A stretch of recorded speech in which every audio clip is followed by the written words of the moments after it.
అచ్యుతానంత గోవింద నామోచ్చారణ భేషజాత్ నశ్యంతి సకలా రోగా సత్యం సత్యం వదామ్యహం. అచ్యుతానంత గోవింద నామోచ్చారణ భేషజాత్ నశ్యంతి సకలా రోగా సత్యం సత్యం వదామ్యహం. కన్యాభరణి సంజాతం వాధూరకులభూషణం శ్రీరంగార్య గురో పుత్రం శరగోపమహం భజే. అస్మత్ గురుభ్యో నమః.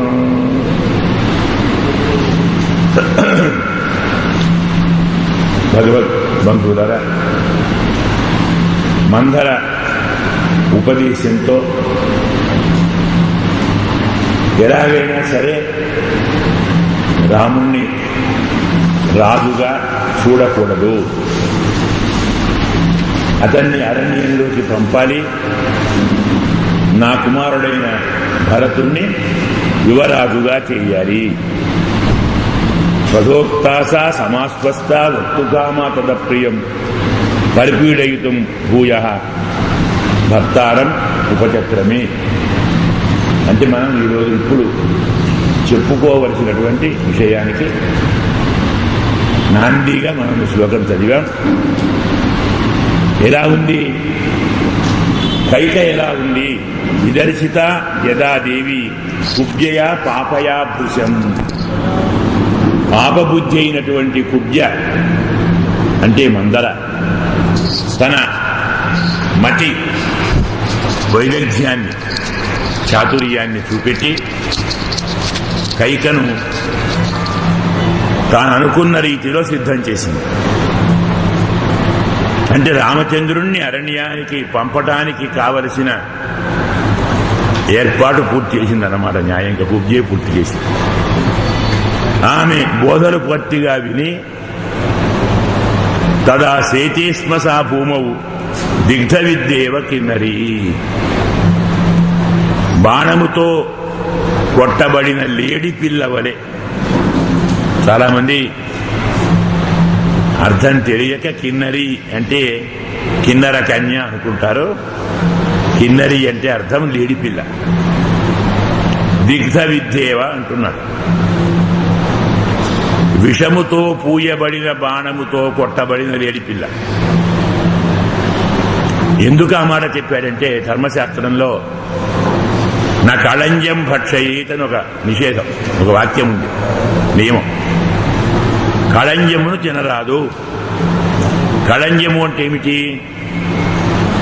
విషము పూసిన బాణముతో కొట్టబడిన లేడి మాంసాన్ని కళంజం అంటారు. అలాంటి లేడి మాంసాన్ని తినకూడదు. ఎందువల్ల? విషం పూసింది కాబట్టి దానికి విషం అంటుతుంది, తిన్నవాడికి ఆ విషం పనిచేస్తుంది కాబట్టి తినకూడదు అని శాస్త్రం. ఇక్కడ దిగ్ధ విద్యేవ, దిగ్ధ అంటే పూయబడిన అని అర్థం. విషము పూయబడిన బాణముతో కొట్టబడిన లేడి పిల్ల ఎలా భూమి మీద పడిపోతుందో కైక అలా భూమి మీద పడిపోయింది. ఏం ఉపమానము అంటే కైక కూడా ఇప్పుడు లేడిపిల్లే, ఆమె కూడా బాణముతో కొట్టబడినది. ఎలాంటి బాణముతో? విషం పూయబడిన బాణమే. ఏమిటవి? మందర మాటలే.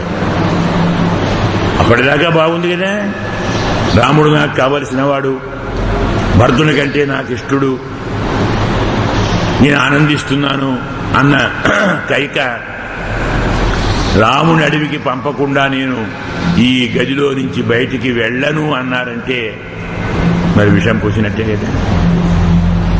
విషము పూసిన మందర మాటలతో కొట్టబడిన కైక విషము పూసిన బాణముతో కొట్టబడిన లేడి పిల్ల వలె ఇక్కడ భూమి మీద పడిపోయింది. తాను ఏమి చేయాలో మనస్సులో ముందే నిశ్చయించుకుంది, నేను ఇలా చేయాలి, రాముణ్ణి ఏమైనా సరే అరణ్యానికి పంపి తీరాలి, నా కుమారుడైన భరతుణ్ణి రాజుగా చేయాలి. తాను నిశ్చయించుకున్న దాన్ని అంతటితో ఊరుకోక ఆ విషయం మొత్తాన్ని మంథరకు చాలా స్పష్టంగా వివరించినది. నా కుమారుడు రాజు కాకుండా పోతాడా? నేను కౌసల్యకు దాసిని కావాలా? నాకు ఇంతటి దైన్య స్థితి రాబోతుందా? మందర కైకను పూర్తిగా దీనురాలని చేసినాడు. ఉత్తమురాలే పాపం, మహారాణి, అన్ని బాగున్నాయి, కానీ మాటల ప్రభావంతో ఆమె పూర్తిగా దీనురాలైపోయింది. ఇప్పుడు బుస కొడుతూ ఉంది, పాములాగా, నాగకన్యలాగా బుస కొడుతూ, వేడిగా బుస కొడుతూ. అందుకే భామిని అంటారు. ఆడవారిని భామిని అని పిలుస్తారు. అన్ని వేళల్లా కాదు, కోపంగా ఉన్నప్పుడే పిలుస్తారు. భామిని క్రోధ సంయుక్త అని అర్థం. కోపం ఉన్న అమ్మాయిని భామిని అనాలి. ఇప్పుడు కైక భామిని అయిపోయింది. పరిపూర్ణంగా ఈమె కోపంతో ఉంది. ఒక్క క్షణకాలం ఈ మహానుభావురాలు తనను తాను ఆలోచించుకుంది. నేను ఏం చేస్తే నేను బాగుంటాను, ఎలా ప్రవర్తిస్తే నాకు సంతోషం సుఖం కలుగుతుంది. నిశ్చయంగా ఎవరు మిత్రులు, ఎవరు శత్రువులు, నాకు కావలసిన ప్రయోజనం ఎలా సిద్ధిస్తుంది, ఇవన్నీ జాగ్రత్తగా ఆలోచిస్తూ మందర కూడా చాలా సంతోషాన్ని పొందింది.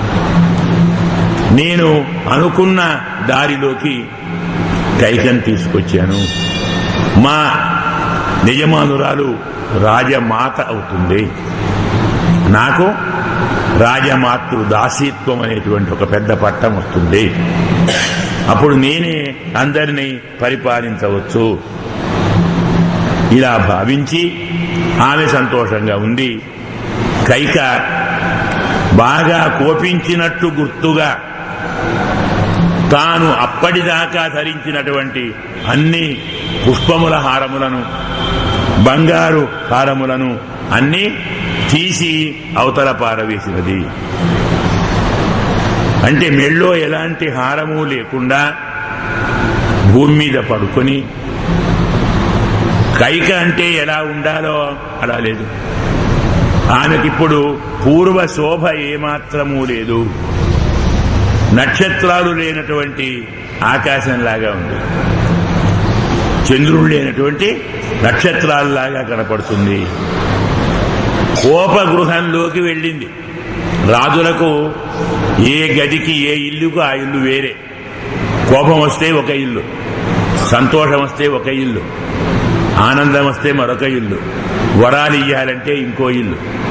వారు ఏ ఇంట్లోకి పోతే ఆ పని చేస్తున్నట్టు గుర్తు. అలాంటి వాళ్ళంతా వెళతారు. ఇప్పుడు కైకమ్మ వెళ్ళినది కోపగృహానికి వెళ్ళినది. న్యాయంగా ఇవన్నీ మన శరీరంలోనే ఉన్నాయి కదా. మన బుద్ధిలో కోపం వచ్చినప్పుడు ఒక కేంద్రం విజృంభిస్తుంది, సంతోషం వచ్చినప్పుడు ఇంకో కేంద్రం విజృంభిస్తుంది, మహా ఆనందం వచ్చినప్పుడు ఇంకో కేంద్రం, దుఃఖం వచ్చినప్పుడు మరొక కేంద్రం. అన్నీ ఉన్నాయి. చెప్పాను ఆలోచన, మనం శరీరం అని చెప్పాం కదా, అదే చెప్పాం. ఈ ప్రకారంగా కైకమ్మ కోపగృహానికి ప్రవేశించి మురికి పట్టిన వస్త్రాలను ధరించి, ఒకే శిఖ అంటే జడ వేసుకోలేదు, 3 పాయలు లేవు, నెత్తి విరబోసుకుంది అన్నమాట. ఒకే శిఖరు ధరించి, అది కూడా దృఢంబద్వా, గట్టిగా కట్టింది. ఎందుకు గట్టిగా కట్టింది అంటే తన మాట వింటే ఆ వేణిని 3 పాయలు చేసుకుని హాయిగా జడేసుకుంటుంది. వినలేదు, దాన్నే ఉడితాడు వేసుకొని బెడకు చుట్టుకొని చనిపోతుంది. నిజంగా అన్ని మాటలు విన్నారు, ఆనందం చేశారు, ఆనందంగా ఉన్నారు. అదే శిఖను భర్త మేరకు ఉడితాడుగా వేస్తుంది. ఒకటే కదా. ఆడవారికి చాలా బాగా పనికొచ్చేటువంటిది ఏమిటి అంటే వేణి అంటారు, శిఖ అంటారు. తనను చంపుకోవచ్చు, తన వారిని చంపుకోవచ్చు. ఆకర్షించడానికి దాన్నే బాగా అలంకరించుకోవచ్చు. పాశము అవుతుంది, యమపాశము అవుతుంది, మోహపాశము అవుతుంది. అందుకే కైక యొక్క వేణి పాశాన్ని ఇంత బాగా వాల్మీకి వివరిస్తున్నాడు. ఈమె ఆజ్ఞాప్యతు మహారాజ రాఘవస్యాభిషేచనం. ఇంతవరకు ఆ భాగం అయిపోయింది. ఇక కథలోకి వస్తున్నాడు. మహారాజు గారు రామచంద్రుని పట్టాభిషేకానికి కావలసిన అన్ని ఏర్పాట్లు పూర్తి చేయమని తన వారికి అందరికీ ఆజ్ఞాపించి తాను తన ఇంటిలోకి వెళ్ళాడు. ఇక రామాభిషేకం, శ్రీరామ యవ్వరాజ్య పట్టాభిషేకం తెల్లవారితే జరగబోతుంది. చాలా ప్రియమైన వార్త. ఇంత మంచి వార్తను నాకు ఎవరు ప్రియులో వారికి చెప్పటానికి మరి నేనే వెళ్ళాలి కదా. అందరి కబురు చేశాను, కైకమ్మకు కావాలనే కబురు చేయలేదు. నేనే స్వయంగా వెళ్ళి చెప్తాను. నాకున్న ప్రియురాళ్ళందరిలో బాగా ప్రీతిపాత్రురాలు కైక. ఆమెకు బాగా ఇష్టమైన వాడు రామచంద్రుడు. కాబట్టి నాకు ప్రియమైనటువంటి కైకకు ఆమెకు ఇష్టమైన రామ పట్టాభిషేకాన్ని స్వయంగా నేనే చెప్తాను. నేను చెబితే ఆమె సంతోషిస్తుంది. ప్రియురాలు సంతోషిస్తే బహుమతులు చాలా ఉంటాయి కదా. ఇలాంటి బహుమతిని కోరి దశరథ మహారాజు అంతఃపురమునకు ప్రవేశించాడు. చంద్రుడు ఆకాశంలోకి ప్రవేశించినట్టుగా ఆ అంతఃపురం చాలా అద్భుతంగా ఉంది, చక్కగా అలంకరించబడి ఉంది. ఇలాంటి ఆ అంతఃపురానికి మహానుభవేశించి ప్రవిశ్య మహారాజ అదదశ స్త్రియం రాజా కైకేయి. అంతఃపుర అలంకారం బాగా ఉంది, కానీ అంతఃపురంలో కైకమ్మ ఉండవలసిన చోట లేదు. ఆమెను చూడలేదు. ఎందుకు లేదు? కైకను చూడనటువంటి ఈ దశరథ మహారాజు పప్రచ్ఛ విషసాదచ అంటాడు. అడిగాడు దాసీ జనాన్ని, ఎక్కడికి వెళ్ళారు, ఎక్కడున్నారు? తాను ఇంత సంతోషంగా ఉత్సాహంగా ఉల్లాసంగా వచ్చినప్పుడు ప్రియురాలు కనబడకుంటే మరి విషాదం వచ్చేస్తుంది కదా. విషాదాన్ని పొందాడు, బాధను పొందాడు. అలాగే పక్కవారిని ఎక్కడికి వెళ్ళారని అడిగాడు. పర్యపృచ్ఛత. మహారాజు గారి ప్రశ్నకు మరి ఏం చెప్పాలి? స్వార్థ లిప్సుం అపండితం ప్రతిహారీ తథోవాచ. మహారాజు స్వార్థ లిప్సు అట. తనకు కావలసిన దాన్ని పొందాలనే కోరిక మీద వచ్చినవాడు, అంటే స్వార్థపరుడు. కాబట్టే పండితుడు కాదు, అంతే కదా. జ్ఞానము లేకుండా ప్రవర్తించేటువంటి ఇతన్ని అక్కడ ఉన్న ప్రతిహారి, అయ్యా కైక కోపగృహానికి వెళ్ళినది. ఆమె కోపించి భృశంక్రుద్ధ, కొంచెం కాదు చాలా చాలా కోపించి అక్కడికి వెళ్ళినది. ఈ మాట విన్నటువంటి దశరథ మహారాజు పరమ దుర్మన, మనస్సంతా పూర్తిగా కలత చెందినది. ఇప్పుడు కోపించడం ఏమిటి? సందర్భం ఏమీ లేదే. సరే చూద్దాం, కనుక్కున్న విషయం ఏమిటో అనుకున్న మహానుభావుడు దురిత వ్యాకులేంద్రియ, ఇంద్రియములన్నీ కలతబడ్డాయి. కలత పొందినటువంటి మహానుభావుడు కోపాగారానికి వెళ్ళాడు. అక్కడ ఆమె పడిపోయి ఉంది, నల్లని వస్త్రం ధరించి ఉంది, ఆభరణాలన్నీ తీసివేసి ఉంది. ఏమిటి, ఎందుకు ఇలా జరిగింది? సవృద్ధ తరుణీం భార్యాం ప్రాణేభ్యోపి గరీయసి. దశరథుడు వృద్ధుడు, కైక యువతి. భర్త వృద్ధుడైతే, భార్య యువతి అయితే పూర్తిగా భార్యకు దాసుడవుతాడు. ఆమె చెప్పినట్టే వింటాడు. అన్ని విధాల ఆమెకు అన్ని రకముల మన సాంప్రదాయంలోని కైంకర్యాలన్నీ చేస్తాడు. మరి తప్పదు, తన వశంలో ఉంచుకోవాలి కాబట్టి. కానీ యువతి అయినటువంటి భార్య వృద్ధుణ్ణి తన వశంలో ఉంచుకుంటుంది. అందుకే ప్రత్యేకించి ఆ మాట చెప్తున్నాడు. తాను వృద్ధుడు, భార్య యువతి. ఇలాంటి మహానుభావుడు ప్రాణేభ్యోపి గరీయసి. ఆ కైక తనకు ప్రాణాధిక ప్రియురాలు. కాని దశరథుడు ఎలాంటి పాపపు ఆలోచన లేనివాడు. కైక పాప సంకల్పము కలదు. అంటే అన్ని విరుద్ధాలే. జాగ్రత్తగా అర్థం చేసుకోవాలి. దశరథుడు వృద్ధుడు, కైక యువతి. దశరథుడు అపాపుడు, కైక పాప సంకల్పం కలిగి.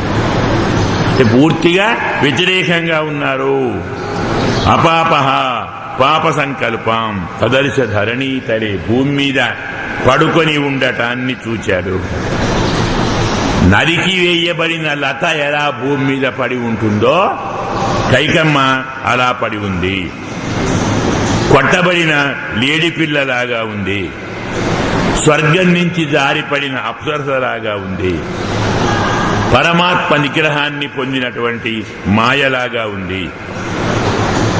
ఇలా రకరకముల దైన్యంగా ఉన్నటువంటి ఆమెను చూచి మహారాజా స్నేహాత్, ప్రేమతోటి తాను కూడా బాధతో ఆమె నేత్రములను, అంటే కన్నీరు ఏడుస్తూ ఉంది, ఆమె కన్నులను తుడిచి, ఆమె కమలపత్రాక్షి అట, అంటే విశాలమైన పెద్ద నేత్రములు కలది. నతేహం అభిజానామి క్రోధం ఆత్మని సంస్కృతం, నాకు తెలియదే నీవు కోపించినట్టు. కోపించడానికి గల కారణము కూడా నాకు తెలియదు. కోపించవలసిన అవసరం ఇప్పుడు లేదు. ఏదైనా కావాలి అంటే ఫలానా కావాలని చెప్తే అయిపోతుంది. దానికి కోపించవలసినటువంటి అవసరం ఏముంది? నిన్ను ఎవరైనా అవమానించారా? ఎవరైనా నిన్ను ధిక్కరించారా? నీ కోపం నాకు దుఃఖాన్ని కలిగిస్తుంది. ఎందుకు కింద పడుకొని ఉన్నావు?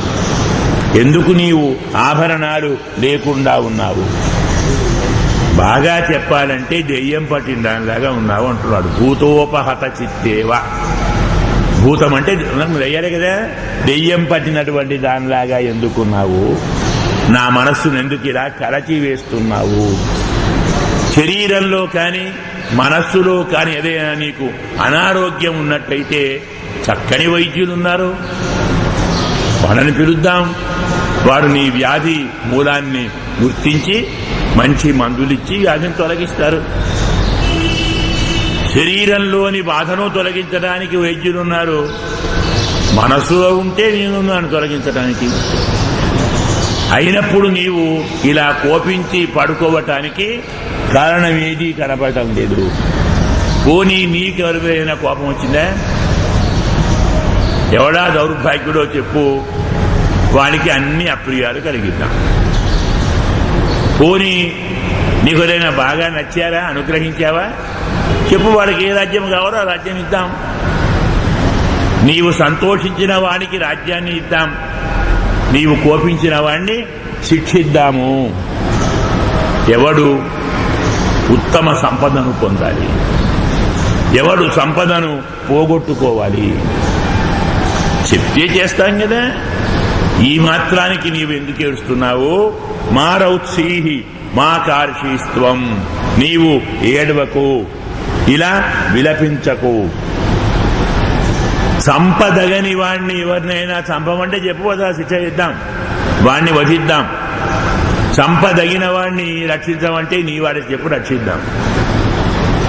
మనస్సులో ఏముందో చెప్పు, అంతేకాని ఇలా అలిగి పడుకోవటంలో అర్థం లేదు. ఎందుకంటే నేను, నా వాళ్ళు అంతా నీ వాళ్లే కదా, నీ ఆజ్ఞను పరిపాలించేవాళ్లే.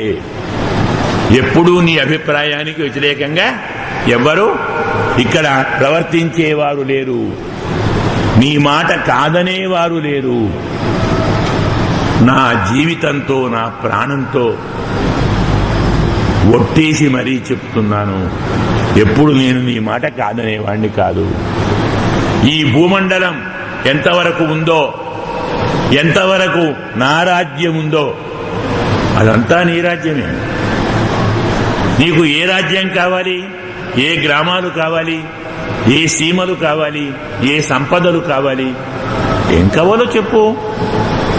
ఇలా ఏవి కావాలన్నా వెంటనే ఇద్దాం.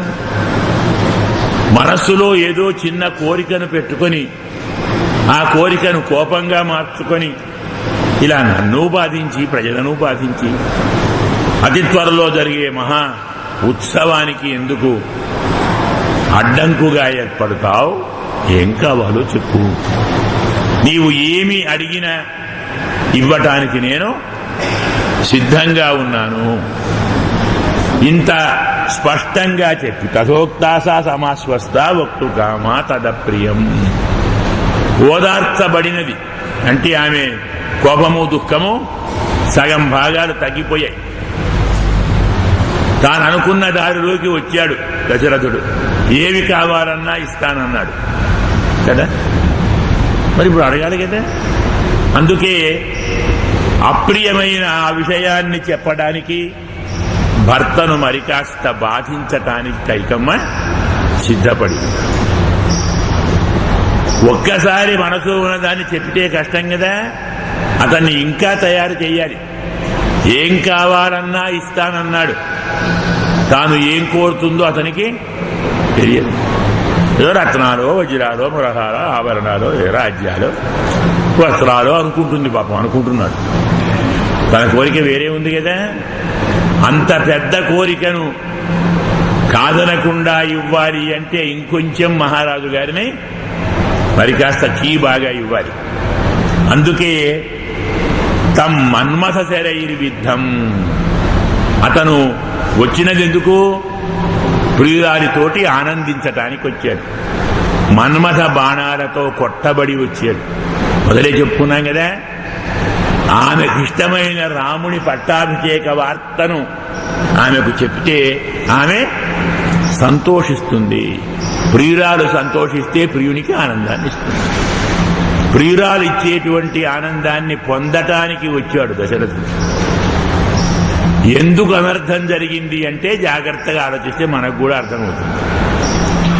ఇంతకు ముందే దశరథ మహారాజు వశిష్ఠ మహర్షికి చెప్పాడు, మా అబ్బాయి మా కోడలు ఈ రాత్రి ఉపవాసం ఉండాలి, జాగరణ చేయాలి, బ్రహ్మచర్యంతో ఉండాలి, శ్రీమన్నారాయణుణ్ణి ఆరాధించాలి, అవన్నీ దగ్గర ఉండి చేయించండి మీరు అని చెప్పి, తన కుమారుడు బ్రహ్మచర్యంతో ఉండాలి ఉంచమని చెప్పి తాను ప్రియురాలి సమాగమానికి వెళుతున్నాడు.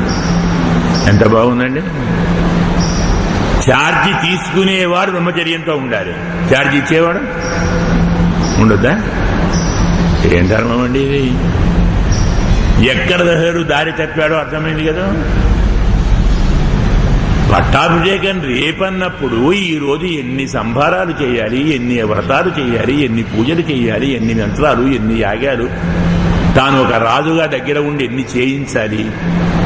అలాంటివన్నీ మానేసి నా ప్రియురాలతో నేను కలిసి ఉంటానని పోయి అంతఃపురానికి పోతే ఏం జరుగుతుంది? ఇలాగే జరుగుతుంది. అది కాక భార్య, ప్రియురాలు, కొడుకు, కోడలు ఇలాంటి బంధువర్గమంతా ఎప్పుడూ ఆనందాన్నే ఇస్తారనుకోకండి, అప్పుడప్పుడు ప్రాణాలు కూడా తీస్తారు అనే సత్యాన్ని మనకు చెప్పటానికి కైకేయిని దృష్టాంతంగా ఇచ్చాడు. అందులో ప్రియురాలని కోరి మరీ చేసుకున్నాడు. ముందర అనే చెప్తాడు, ఇన్ని 1000 సంవత్సరాలలో ఏనాడు తాను అంటే కైక ఆ సమయాన్ని అతిక్రమించలేదు. భర్తగా తాను అంతఃపురంలోకి వస్తే ఆమె కనపడకుండా ఎన్నడూ ఉండలేదు. తనకు స్వాగతం చెప్పినది ఆమె, తనకు అన్ని పరిచయించినటువంటిది ఆమె. ఇవాళ ఇలా తప్పిందా అంటే ఆమె కాదు, దారి నువ్వు తప్పావురా అని చెప్తున్నాడు వాల్మీకి. ఎందుకంటే మన్మథచరములతో బాధించబడినటువంటి ఈ మహానుభావుడు అతన్ని చూచి ఇతను పూర్తిగా ఉన్మత్త అవస్థలో ఉన్నాడు, అంటే మదించిన అవస్థలో ఉన్నాడు. ఏమైనా చెప్పు చేస్తానంటాడు, ఏమైనా అడుగు ఇస్తానంటాడు. పూర్తిగా పరవశంలో ఉన్నాడు. అతనికి ధర్మాధర్మాలు, న్యాయాన్యాయాలు ఏమీ కనపడటం లేదు. ప్రియురాలు తనకు కావాలి. బాగా చూశాడు. కైకమ్మ చూసింది. ఇప్పుడు అనుమానమే లేదు, ఏమడితే ఇస్తాడు. ఆ విషయాన్ని బాగా తెలుసుకొని భయంకరంగా సంకల్పించి, నాన్న నన్ను ఎవరూ అవమానించలేదు, నాతో ఎవరూ దురుసుగా ప్రవర్తించలేదు, నాకెవరు అపకారము చెయ్యలేదు. నేనే మనస్సులో ఒక విషయం అనుకున్నాను, దాన్ని నీకు చెప్పాలని అనుకుంటున్నాను.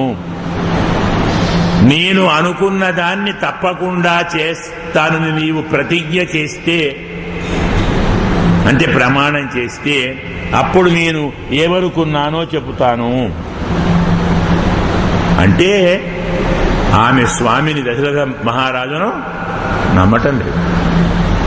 అతను అంత చెప్పినా ఇలాంటి మాటలు నాకొద్దయా, ప్రమాణం చేయి, తప్పకుండా ఇస్తానని ప్రతిజ్ఞ చేస్తే, ఎందుకంటే ఇక్ష్వాకులంలో ఉన్నవారు చేసిన ప్రతిజ్ఞను తప్పరు, ప్రాణం పోయినా సరే. కాబట్టి నీవు ప్రతిజ్ఞ చేస్తే అప్పుడు చెప్తాను. అంటే నన్ను ఇంకా నీవు నమ్మటం లేదా? నీకు నమ్మకం కలిగించాలి కదా. సరి, ప్రపంచంలో నీ తరువాత లేదా నీకంటే ఎక్కువ ప్రాణాధికంగా నేను ఎవరిని ప్రేమిస్తున్నానో ఆ రాముని మీద ఒట్టేసి చెబుతున్నాను, నీవు ఏమడిగినా ఇస్తాను. నీ అభిప్రాయాన్ని నేను ఎప్పుడూ తిరస్కరించను. మనుజ వ్యాఘ్రాత్ రామాదన్యో న విద్యతే. నాకు రాముని కంటే గొప్ప ప్రీతిపాత్రుడు ఎవరూ లేరు. ఆ రాముని ఒట్టేసి నేను చెప్తున్నాను, నీ ఏమడిగినా ఇస్తాను. ఇంకా నీవు ఎందుకు అనుమానిస్తున్నావు? నా హృదయంలో ఉండేటువంటి ఈ బాధను ఉద్ధరించు. అయినా నీ బలం నీకు తెలియదా? నన్ను నీవు ఎలా వశం చేసుకున్నావో నీకు అర్థం కాలేదా? ఇంకా అనుమానమేనా? నేను నీ మాట కాదని ఎప్పుడైనా ప్రవర్తించానా? అసలు కాదనగలనా? నన్ను అనుమానించి నీ మీద నీకే నమ్మకం లేనట్టుగా నీవు ప్రవర్తిస్తున్నావు. ఇప్పుడు తృప్తేనా? రాముడి మీద ఒట్టేసి చెప్తున్నాను, ఏం కావాలో కోరుకో. పూర్తిగా తాను చెప్పినట్టు వినే స్థితికి వచ్చాడు. ఆ వాక్యంతో బాగా ఆనందం పొందినటువంటి కైక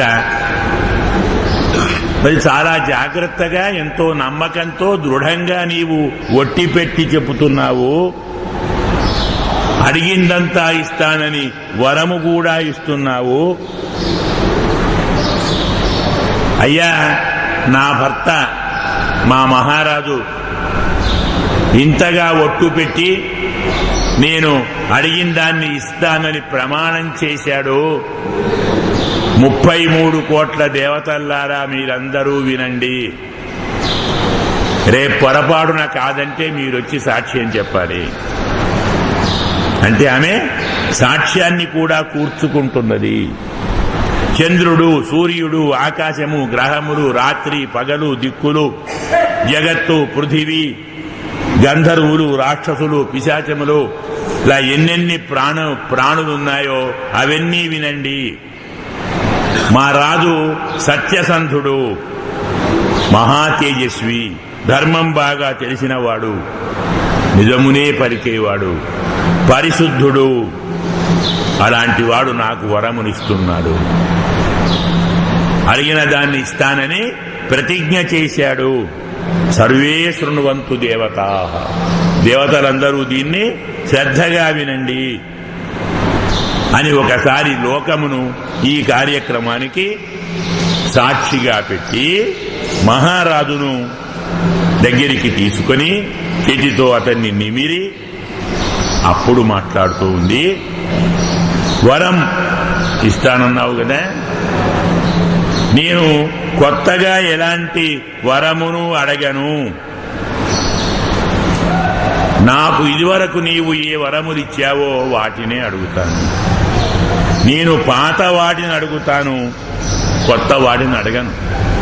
మహారాజా, ఒకసారి నీవు జరిగిన వృత్తాంతాన్ని గుర్తు చేసుకో. ఒక మహాయుద్ధంలో నీవు ఆపద పాలైనప్పుడు నేను సారథ్యము వహించి నిన్ను కాపాడాను. ఆ సంతోషంలో నీవు నాకు 2 వరాలు ఇచ్చావు, వాటిని నీ దగ్గరే ఉంచాను. ఇప్పుడు వాటిని అడగాలనుకుంటున్నాను. ప్రతిజ్ఞ చేశావు కదా ఇస్తానని. ఇప్పుడే కాదు, అప్పుడు చేశావు. రక్షించినప్పుడు నీకు ఏం కావాలో 2 వరాలు ఇస్తాను కోరు అప్పుడు ప్రతిజ్ఞ చేశావు. ఇప్పుడు ప్రతిజ్ఞ చేశావు. ప్రతిజ్ఞ చేసిన తరువాత దాన్ని నీవు ఇయ్యకుంటే నేను ఇప్పుడే నా జీవితాన్ని విడిచిపెడతాను అంటే ఇచ్చి తీరాలి.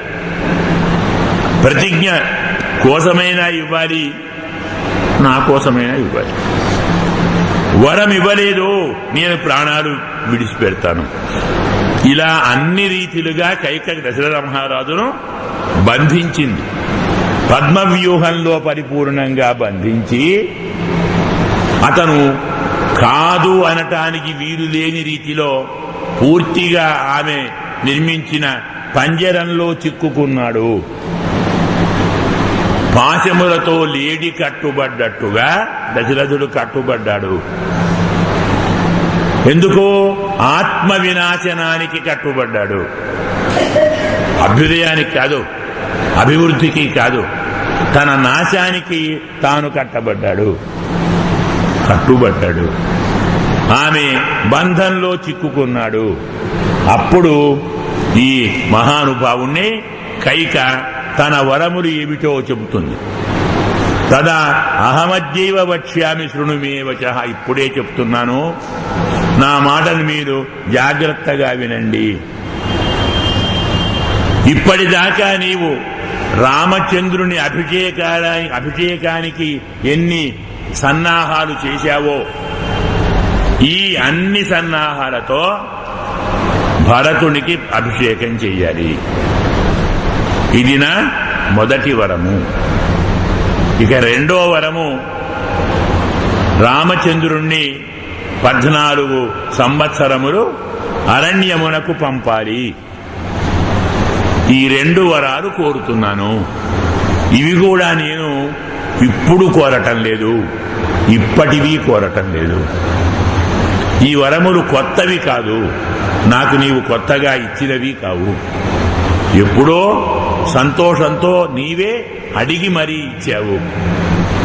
నీవు ఇచ్చిన వాడిని నీ దగ్గరే దాచిపెట్టాను. మరి ఆడిన మాట తప్పుతాను అంటావా? ప్రాణాలు విడుస్తాను. ఇస్తానంటావా? నాకు ఈ 2 వరాలు ఇవ్వు. అడగటంలో కూడా 14 వర్షాలు అనకుండా నవ పంచచ వర్షాణి అంటుంది మహానుభావురాలు. 9, 5 చమత్కారం గమనించాలి. ఈ మొత్తం భాగములో 2 సార్లు 3 సార్లు చతుర్దశ అంటుంది వాల్మీకి. 14 ఎప్పుడు అనడు. నవ పంచచ వర్షాణి, సప్త సప్తచ వర్షాణి, షట్ అష్టచ వర్షాణి, 14 అనడు. చమత్కారం ఏమిటంటే 14ను ఇలా విభజించాలి. ఆ విభాగంలో చాలా అంతరార్థం ఉంది. 9, 5 మనను పరిపూర్ణంగా బంధించేవి 5 కదా, జ్ఞానేంద్రియాలు. వాటిని నవతో ఓడించాలి. ఏమిటా నవ? భక్తులు. స్మరణం, శ్రవణం, వందనం, విష్ణు స్మరణం, పాదసేవనం, అర్చనం ఉన్నాం కదా, నవవిధ భక్తులు. నవవిధ భక్తులతో 5 జ్ఞానేంద్రియాలను గెలవాలి. ఇది నవ. సప్త సప్తచ ముందొస్తుంది. 7, 7 5 జ్ఞానేంద్రియములు, మనస్సు, బుద్ధి. ఈ 7తో 7 లోకాలను గెలవాలి. దాని అవతల ఏముంది? వైకుంఠమే కదా, అక్కడికి పోవాలి. అష్ట షట్చ అంటాడు. ఇక్కడ అష్ట అంటే ప్రకృతులు. భూమి, ఆపః, అనలః, వాయు, ఖం, మనః, బుద్ధి, అహంకార. ఈ అష్టతోటి షట్ గెలవాలి. 6 శక్తులు. ఎందుకంటే స్త్రీ పురుషుణ్ణి కానీ, పురుషుడు స్త్రీని కాని, ప్రజలు రాజును కాని, రాజు ప్రజలను కాని, తల్లి కొడుకును కాని, కొడుకు తల్లితో కాని, తమ్ముడు అన్నతో కాని వనవాసం గురించి మాట్లాడుతున్నారు. జాగ్రత్తగా వినాలి. జరిగేది ఏమిటి? వనవాసం. పోనీ అరణ్యవాసం, ఎట్లనే ఒకటే. వనవాసానికి అర్థం ఏమిటో తెలుసా? వేదము బ్రహ్మవనం బ్రహ్మ సవృక్ష ఆసీత్ అంటుంది. వనం అంటే పరమాత్మ, వనవాసం అంటే పరమాత్మలో నివాసం, అంటే మోక్షం. మోక్షానికి వెళ్ళేవాడు నవా పంచ కావాలి కదా, షటు అష్ట కావాలి కదా, సప్తా కావాలి కదా. అది చెప్పాను. ఇది 14 సంవత్సరాలే. పొదులు చెప్పుకున్నాం. 10 ఇంద్రియములను 4 పురుషార్థముల కోసం ప్రయత్నింపచేయుట 14. దాన్ని విభాగం చేసి 9 భక్తులతో 5 జ్ఞానేంద్రియాలను వశం చేసుకుంటే పరమాత్మనే చేరుతాం. కాబట్టి వనవాసం అంటేనే పరమాత్మ యందు నివాసం. అలాగే అరణ్యవాసం అంటే ఏమిటర్థం? అరణ్యమని దేన్నంటారు? మనకు తెలిసి అడవి కదా, అది అసలు ఒప్పుకోం. సంస్కృతం నేర్చుకోవాలి. రణం అంటే యుద్ధం, రణ్యం యుద్ధము చేయదగినది, అరణ్యం యుద్ధము చేయదగనిది, యుద్ధముతో గెలవలేనిది అరణ్యం. అదేమిటి? అయోధ్యానామ సాపూ అపరాజిత. అయోధ్య నది అర్థం కదా, యుద్ధము చేయలేనిది, ఎప్పుడూ ఓడిపోనిది. ఏమిటది? వైకుంఠం. అరణ్యవాసము అంటే వైకుంఠ నివాసం. చాలా స్పష్టంగా చెప్పాడు స్వామి. ఈ రహస్యం అర్థం కాకుంటే ఏం రామాయణమో, ఎందుకు ఈ వనవాసమో, ఎందుకు పోతున్నాడో, ఆమె ఏం కోరుతుందో, అంతా గందరగోళం. కాదు, పరమాత్మ యందు నిలవాలనుకున్నవారు, పరమాత్మలో ఉండాలనుకున్నవారు, పరమాత్మలోకానికి పోవాలనుకున్నవారు చేయవలసిన పని ఇదే. తప్పకుండా 14 సంవత్సరాలు వనవాసం చెయ్యాలి, పరమాత్మలోనే నిలవాలి. ఇంత భావాన్ని అది ఎవరు కోరుతారు? కైకే కోరుతుంది. నేను చెప్పాను కదా, కైక అంటే కామం. అంటే ఏమిటి? మనలో కోరికలు బాగా పెరిగినప్పుడు చాలా జాగ్రత్తగా అర్థం చేసుకోవాలి, జ్ఞాపకం ఉంచుకోవాలి. మనలో కోరికలు బాగా పెరిగినప్పుడు, పెరిగిన కోరికలు మనను అన్ని విధాలుగా పతనం చేస్తున్నప్పుడు, అనుకున్నటువంటి ఏ సుఖము ఏ శాంతి పొందలేనప్పుడు, ఎన్ని సుఖములను శాంతులను పొందిన తృప్తి కలగనప్పుడు ఏం కలుగుతుంది? వైరాగ్యం కలుగుతుంది. మనకు మహానుభావుడు ఉన్నాడు, భాగవతంలో వస్తుంది, యయాతి మహారాజు. 2 భార్యలు, దేవయాని శర్మిష్ఠ. దేవయాని శుక్రాచార్యుల పుత్రిక, శర్మిష్ఠ రాజుగారి పుత్రిక. కొన్ని కారణాల వల్ల రాజపుత్రిక గురువుగారి పుత్రికకు దాసి అయింది. అయితేనే ఏదో ఆ కారణం వేరు. సరి వివాహం చేశారు దేవయాని యయాతిని. దాసి కాబట్టి ఈమె వెంట వెళ్ళింది. పంపిస్తూ శుక్రాచార్యులు, మహారాజా ఈమె రాజపుత్రిక, మా అమ్మాయికి దాసి, నువ్వు రాజువే కదా, నీ వంకర బుద్ధి చూపావనుకో నాశనమవుతావు, జాగ్రత్త. హెచ్చరించి పంపించాడు. అంటే తెలుసు ఆయనకు ఏం జరుగుతుందో. శర్మిష్ఠ కూడా రాజుగారి సౌందర్యము వైదగ్ధ్యము ఏవో ఉంటాయి కదా, వాళ్ళ కోరికలు వాళ్ళకుంటాయి. ఇవన్నీ చూచి సమయం చూసి రాజుగారిని తన వలలో బంధించేసి, ఆ విషయం తెలిసి దేవయాని తండ్రికి చెప్తే శుక్రాచార్యుడు నీ యవ్వనం పోయి వార్ధక్యం వస్తుంది అని శపించాడు. నువ్వేం మామవయ్యా, నాకు వార్ధక్యం వస్తే నష్టం ఎవరికి ఆలోచించావా? నీ కూతురే సంసారం చేయలేదు కదా, ఇదేం శాపం? తప్పు చేసింది నేనైతే శిక్ష మీ అమ్మాయిక, కాస్త కరుణించవలసింది అంటే ఎవరైనా యవ్వనాన్ని ఇస్తే తీసుకో, నీ వార్ధక్యం వారికి ఇవ్వు అంటే చిన్నవాడు పూరు అంటామే వాడిస్తాడు.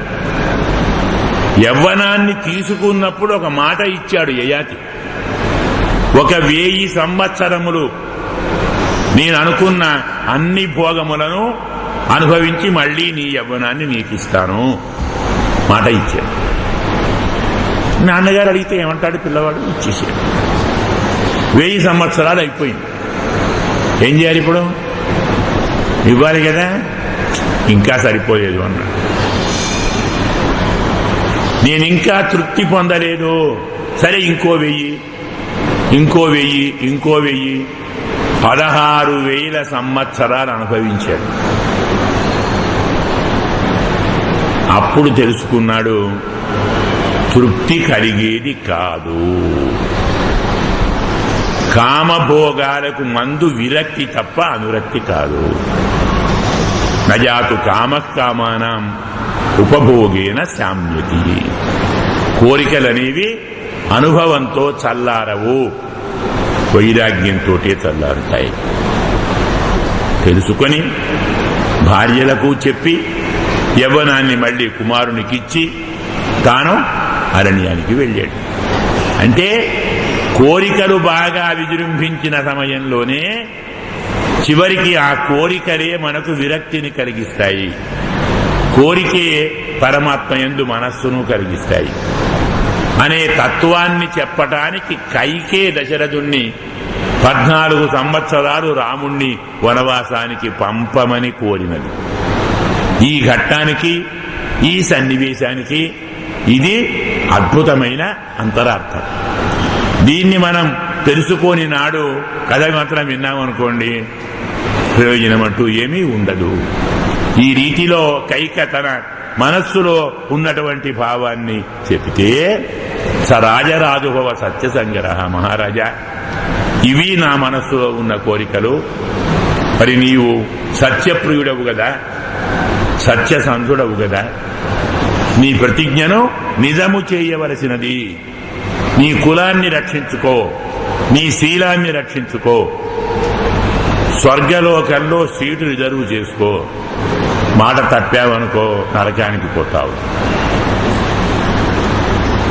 కాబట్టి తపోధనా సత్యవచ హితం నృణాం, ఋషులు మానవులకు హితమును కలిగించేది సత్యవాక్యమని చెప్పారు. కాబట్టి నీవు ఈ సత్యవాక్యాన్ని నిలబెట్టుకో, ఇవి నా కోరికలు కైక స్పష్టంగా చెప్పితే, చిత్తాం అభిసమాపేది ముహూర్తం ప్రతతాపచ. కైక ఇలా కూడా మాట్లాడుతుందా, ఇలా అడుగుతుందా కైక? ఎన్నడూ ఊహించలేదే. అందుకే పరమ చింతను పొందాడు, పరమ పరితాపాన్ని పొందాడు. పొరపాటు నాదా కైకదా? నాకేమైనా చిత్త మోహం జరిగిందా? నేను కలగంటున్నానా? లేని కొత్త వ్యాధి నాకు వచ్చిందా? నా మనసు దారి తప్పినదా? కైక ఇలా మాట్లాడుతుందా? తాను నమ్మలేడు. ఈ విషయాన్ని చూచి ఆలోచించి ఇది జరిగే పనేనా? ఇలాంటి కోరిక కైక కోరుతుందంటే నమ్మలేకపోయాడు. నమ్మలేని ఒక విషయాన్ని ఎదురుగా ఉంటే ఎవరి మనస్సు ప్రశాంతంగా ఉండదు కదా.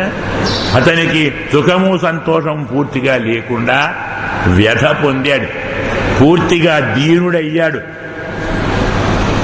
అప్పటిదాకా ప్రియురాలు తనకు సుఖాన్ని, సంతోషాన్ని, ఆనందాన్ని ఇచ్చే ప్రియురాలు. ఇవి అడగగానే పెద్ద పులిలాగా కనపడింది. వ్యాఘ్రీమివ, ఆడపులిలాగా కనపడింది. ఆడపులి ఎందుకని చెప్పాడంటే, ఆడపులికో గుణం ఉంది, తన సంతానాన్ని తానే తింటుంది. ఆడపులి ప్రసవించిన తర్వాత కొన్ని గంటలు ఆ పులికి కనులు కనపడవు, ఆకలి బాగా ఉంటుంది, అందిన వాటిని తినేస్తుంది. దగ్గర ఏముంటాయి?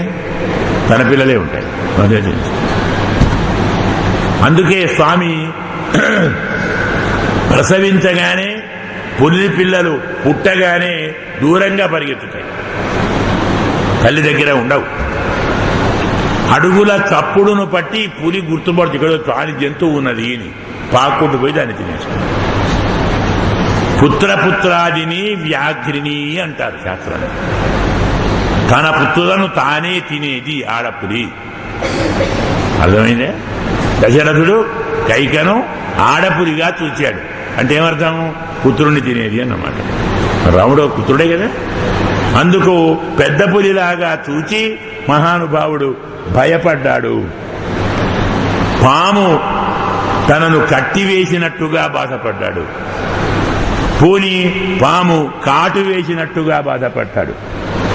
అహో దిక్కు, ఇదేం వ్యవహారం, ఇదేమి సన్నివేశము, తన ప్రియురాలు ఇలా మాట్లాడుతుందా?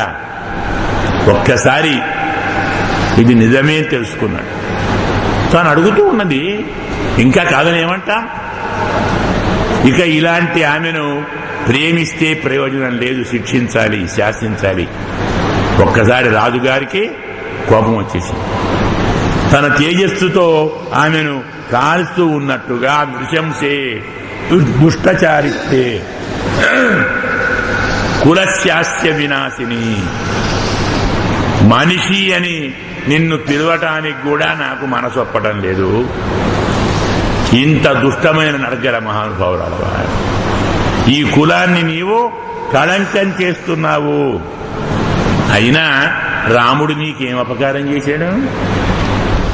రాముణ్ణి అడవికి పంపమంటున్నావే, ఆ రాముడు నీకు ఏం అపకారం చేశాడు? పోనీ నేనేం అపకారం చేశాను? నిన్ను నేను బాధించానా? పోనీ రాముడు బాధించాడా? రాముడు ఎప్పుడూ నిన్ను తల్లిలాగా చూస్తాడు కదా, కన్న తల్లిలాగా నిన్ను రాముడు ఎప్పుడు వ్యవహరిస్తాడు. ఇలాంటి వాడికి ఇంతటి అనర్థం కలిగించాలనుకుంటున్నావా? నీకు బాగా నచ్చిన కుమారుడే, నీవు బాగా ప్రేమించిన కుమారుడే, అలాంటి వాణ్ణి అనర్థం కలిగించాలనుకుంటున్నావా? ఇవన్నీ జాగ్రత్తగా చూస్తే తప్పు నాదే అనిపిస్తుంది. నన్ను నేను నశింప చేసుకోవటానికే నిన్ను పెళ్లి చేసుకున్నానేమో. సుఖాన్ని ఇస్తావు, సంతోషాన్ని ఇస్తావు, ఆనందాన్ని ఇస్తావు, రాజ్యభారాన్ని మోస్తావు, మంచి కీర్తిని తెస్తావు, చక్కని సౌందర్యం కలదానివి. ఇన్ని అనుకొని చేసుకుంటే అర్థమైందేమిటి? నన్ను నేను నశింప చేసుమయ ఆత్మ వినాశాయ భవనం స్వం నివేశిత, నా ఇంటిలోకి నేను చేర్చుకున్నాను. దశరథ కైక సంవాదాన్ని చాలా శ్రద్ధగా, చాలా వివరంగా వినాలి. తెలుసా ఎందుకో? భార్య భర్తల ప్రవృత్తి ఎలా ఉంటుందో తెలుస్తుంది. అనుకున్న వాటిని అనుకున్నట్టు చేస్తున్నప్పుడు ఎలా భావిస్తారు భర్తను కానీ భార్యను కానీ, వ్యతిరేకంగా ప్రవర్తిస్తే ఎలా భావిస్తారు. ఇప్పటిదాకా ప్రియురాలు అన్నాడు, వెంటనే ఆడపులి అన్నాడు. నా ఆనందం కోసం చేసుకున్నానన్నాడు, ఆత్మ నాశనానికి చేసుకున్నానన్నాడు. ఇదే మనం పొద్దున చెప్పుకున్నా, మనస్సు అనేది కృత శోభి అన్నాం కదా, చేసిన దానితో శోభించేది మనస్సు. అందుకే నిన్ను ఆత్మ వినాశనానికి చేసుకున్నాను. నీవు అవిజ్ఞాన వ్యాల తీక్ష్ణ విషాయత, తెలియక విషమున్నటువంటి మహాసర్పాన్ని పూలమాలని మెళ్ళో వేసుకున్నాను. ఏం జరుగుతుంది? కాటేస్తుంది కదా. పూలమాల అనుకున్నాను, ప్రపంచమంతా ప్రతి ప్రాణి రామచంద్రునికి హితమును శుభమును కలిగించాలని కోరుకుంటుంటే, లోకమంతా రాముణ్ణి రాజు కావని కోరుకుంటుంటే, నేను ఏ కారణం చూపి అడవికి పంపాలి రాముణ్ణి? అడవికి పొమ్మంటే పోతాడు, మరి కారణం చెప్పాలా? నువ్వు ఫలానా తప్పు చేశావు అనే వాసన విధిస్తున్నా అనాలి కదా. అపరాధం కమాశ్రిత్య, ఏ తప్పును నేను చూపెట్టి నా కుమారుణ్ణి విడిచిపెట్టాలి? ఏదో చెబుదాం అనుకుంటే మరి కౌసల్యను సుమిత్రను వారికేం చెప్పాలి? మరి వారిని విడిచిపెట్టాలే? నీ మాట తీర్చటానికి రాముణ్ణి విడిచిపెట్టాలి, కౌసల్యను విడిచిపెట్టాలి, సుమిత్రను విడిచిపెట్టాలి. కారణమేమి? ఏ తప్పు, అపరాధం ఏమిటి? దేన్ని చూపాలి? రాముడంటే నాకు ప్రాణము, నేనంటే రామునికి ప్రాణము.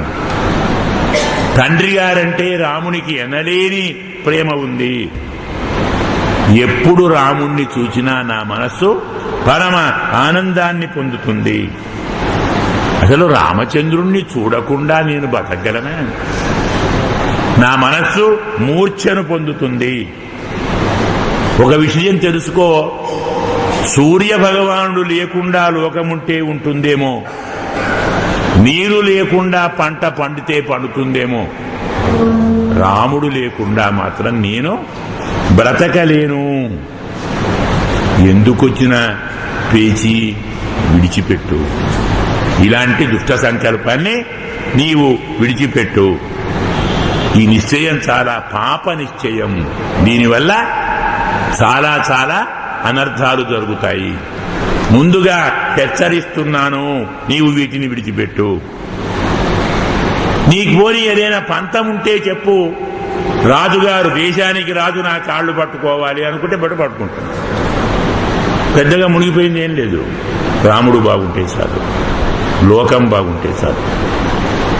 కావాలంటే ఈ శిరస్సుతో నీ పాదాలకు వంగి నమస్కారం చేస్తాను.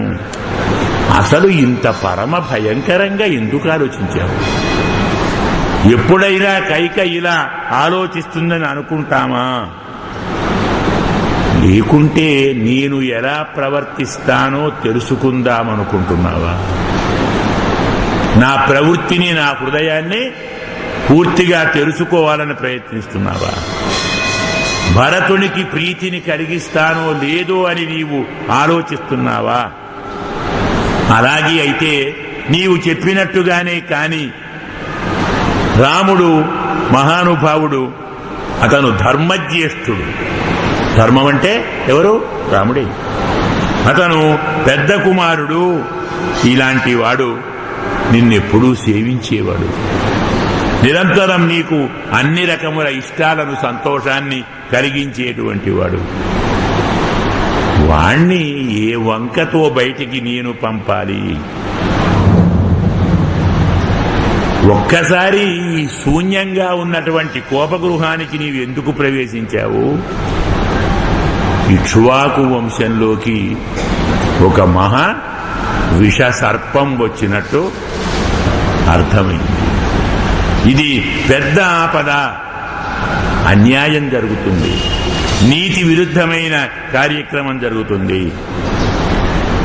రామచంద్రుడు ఎప్పుడూ ఏ సందర్భంలోనూ నాకు అప్రియంగా మాట్లాడాడు, అహితముగా మాట్లాడాడు.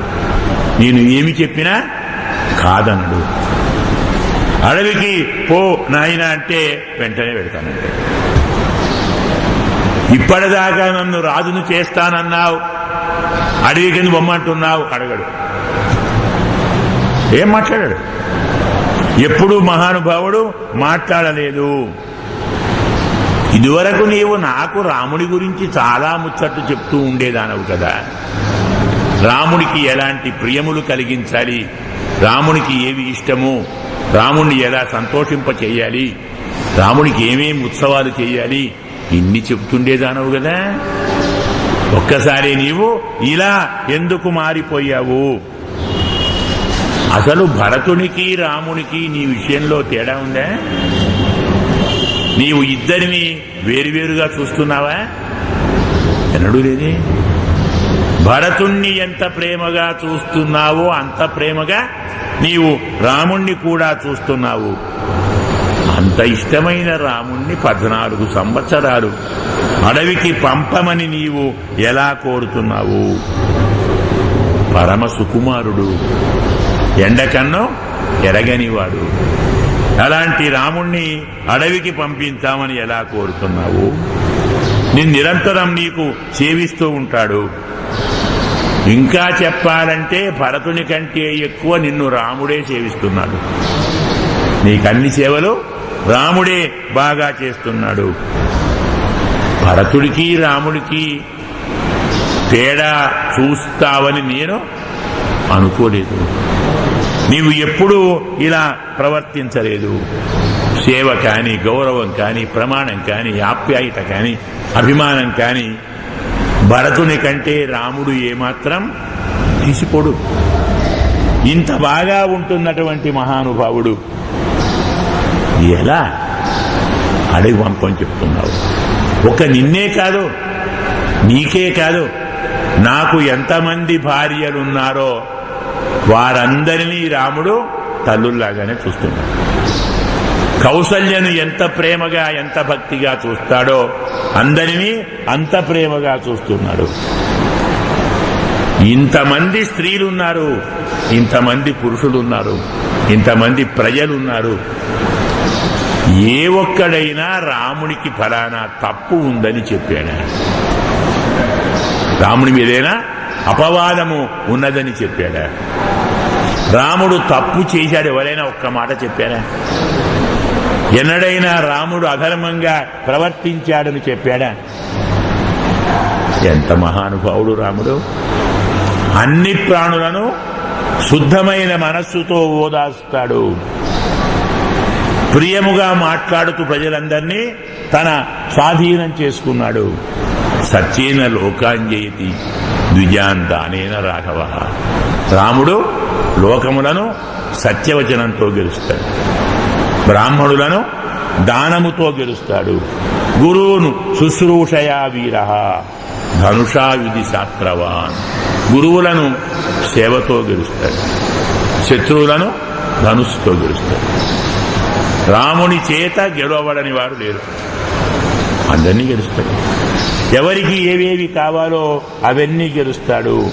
సత్యము, దానము, తపస్సు, త్యాగము, మిత్రత, శౌచము, ఆర్జవము, విద్య, గురు శుశ్రూష, ధ్రువాణి ఏతాని రాఘవే. ఇప్పుడు దుఃఖంలో దశరథుడు రాముని గుణాలను వర్ణిస్తున్నాడు. ఇంత మహానుభావుడండి రాముడు. ఇన్ని గుణాలు రాముల్లో ఉన్నవి. నిజాయితీకి మారు రూపు రాముడు. అలాంటి రాముని విషయంలో ఎలా పాపాన్ని ఆశిస్తున్నావు? అలాంటి వానికి అపకారం ఎలా చేస్తున్నావు? ఇంతవరకు నాకు నువ్వెప్పుడు ఇలాంటి అప్రియం చేయలేదు, రాముడికి చేయలేదు, రాముడు కూడా చేయలేదు. ఎన్నడూ రాముడు లోకానికి అప్రియం చెయ్యలేదు. అలాంటి రాముణ్ణి పట్టుకుని నాయన నీవు అడవికి పోరా అని ఎలా చెప్తాను? నేను ఆయన ముఖం చూస్తూ చెప్పగలనా? ఇంతటి మహానుభావుడైన రాముణ్ణి పిలిచి నీవు అడవికి పోరా అనగలనా? నా నోరు మాట్లాడుతుందే ఆయనను చూస్తే. ఇది జరిగే పని కాదు. అతనిలో ఓర్పు ఉంది, కాదనడు, బొమ్మంటే పోతాడు. అతని దగ్గర ఓర్పు ఉంది, తపస్సు ఉంది, త్యాగం ఉంది, ధర్మము ఉంది, సత్యము ఉంది, కృతజ్ఞత, అహింస, ఇవన్నీ ఉన్నవాడు తప్ప లోకులకు ఎవరు కావాలి? ప్రజలకు రాముడు తప్ప మరెవరైనా కావాలా? ఇంకోనైనా కోరుతారా? ఇన్ని ఉత్తమ గుణాలున్న రామచంద్రుణ్ణి కాదని ప్రజలకు మరి ఒకణ్ణి రాజుగా ఎలా చేయమంటావు? నేను చేసిన మొదలు వాడు ఒప్పుకుంటారా? రామచంద్రుణ్ణి రాజుగా చెయ్యాలనుకున్నప్పుడు కూడా అందరినీ పిలిచాను, అందరినీ అడిగాను. అందరి ఆమోదంతో చేశాను. మళ్ళీ సభ పెట్టి రాముడు కాదు మీకు భరతుడు రాజు అంటే వాళ్ళు ఊరుకుంటారా? అడగరా? అందరూ రామరాజ్యాన్ని ఆశిస్తున్నారు. రాముడు మాకు రాజు కావాలని కోరుతున్నారు. అలాంటి వారికి నేను ఏమి చెప్పాలి? నీకు ఏమైనా కావాలంటే ఈ మొత్తం రాజ్యం నీకే ఇస్తాను ఎరుకు, సంపదలన్నీ నీకే ఇస్తాను ఎరుకు, ఇంకా నీవు ఏమేమి కావాలో అవన్నీ ఇస్తాను ఎరుకు. రాముణ్ణి మాత్రం అడవికి పంపమని అనకు. రామునికి రక్షగా నీవే ఉండు. రాముణ్ణి కష్టాల్లో వనవాసంలో పడవేయకు. ఇప్పుడు రాముని రక్షణ నీ చేతిలో ఉంది. ఇలాంటి అకృత్యానికి నీవు దిగకు. ఇలా పలు రకాలుగా విలపిస్తూ ఉంటే చివరికి అంజలిం కుర్మి పాదవుతే గ్రహిష్యామి, చేతులు జోడిస్తున్నాను, కావాలంటే నీ కాళ్లను పట్టుకుంటాను, రాముణ్ణి కాపాడు. ఏడుస్తూ ఉన్నాడు, విలపిస్తూ ఉన్నాడు, ఇలా చేయవని అంటాడు. ఇన్ని చెబుతుంటే ఆ మహానుభావురాలు ఎందుకు ఇంత దీనుడవవుతున్నావయ్యా, ఎందుకు నీవు ఇంతగా పరితపిస్తున్నావు? నేను కొత్తగా ఏం అడగలేదే, ఇచ్చిన వాటినే అడిగాను కదయ్యా. కొత్తగా అడిగానా? కొత్త వాటిని అడిగానా? నీవు ఎప్పుడో ఇచ్చిన వాటిని ఇప్పుడు అడిగాను. నేను కొత్తగా అడగలేదు, ఇవ్వకుంటే అడగలేదు. నీవు సంతోషంగా ఇస్తాను తీసుకో అంటే అడిగాను. ఇప్పుడు కూడా ఒట్టు పెట్టావు రాముడి మీద ఇస్తానని అడిగాను. ఇస్తానని నువ్వే చెప్పి నువ్వే మాట తప్పుతావా? మరి సత్యోచనుడు అవుతావా? ఇందులో అధర్మం ఏముంది? అడిగిన దాన్ని, కోరిన దాన్ని, చెప్పిన దాన్ని, ఇస్తానదాన్ని నేను అడిగాను. అవి నాకివ్వు. నాకు వాటిని ఇవ్వకుండా నీవు మాట తప్పుతావా? మాట తప్పితే నీవెలా ధార్మికుడవవుతావు? దశరథ మహారాజు పరమ ధార్మికుడని లోకమంతా చెబుతుంది కదా, వారికి నీవు ఏమి సమాధానం చెప్తావు? అది కాక ఆ మాట తప్పటం నా విషయంలోనేనా? ఇప్పటిదాకా లోకానికి ఏం చెప్పావు నువ్వు? నాకు ఉన్నవారందరిలో ప్రాణము కంటే ఎక్కువ ప్రియురాలు కైక చెప్పుకున్నావా? అలాంటి కైక విషయంలో నేను మాట తప్పానని చెప్పుకుంటావా? ఇప్పుడు చెప్పుకోగలవా? ఇంకెవరికో మాట తప్పితే వేరు, నా విషయంలో మాట తప్పుతావా? నాకిస్తానన్న వాటిని కాదంటావు. సత్యవాక్య భంగానికి నేను కారణం కావాలా? ఆ పాపం నేను కట్టుకోవాలా? నా భర్త అసత్యాత్ముడిని నేను చెప్పుకోవాలా? సత్యము తప్పిన పాపాన్ని నేను నీకు అందించాలా? ఎలా మనసొప్పుతుందయ్యా నీకు? ఇలా ఎలా నీవు మాట్లాడుతున్నావు? అందులో రాజులు అప్పుడప్పుడు పాపాలు పుణ్యాలు చేస్తూనే ఉంటారు. ఇప్పుడు నిన్ను అంతగా పెద్ద పాపము దేన్ని చెప్తున్నాను? వరం నువ్వే ఇచ్చావు, ఇస్తానన్నావు, అడిగాను, మళ్ళీ ఇంతలో నీవు మాట మారుస్తున్నావు, అబద్ధము చెప్తున్నావు. పూర్వము ఒకడున్నాడు, శిబి చక్రవర్తి మహానుభావుడు. నీకు ప్రాణమిస్తాను, కాపాడదానని మాట ఇచ్చాడు ఒక డేగ. ఆ మాట నిలబెట్టుకోవటానికి తన మాంసాన్ని ఖండించి ఇచ్చాడు, బతికిచ్చాడు. అతను ఉషిధర రాజు. అలాగే ఇంకో మహానుభావుడు ఉన్నాడు, అలర్కుడు అనేటువంటి మహానుభావుడు. ఆ అలర్కుడు మాట కోసము తన కన్నులు తీసి ఇచ్చాడు. మొదలు ఇస్తాను అన్నాడు.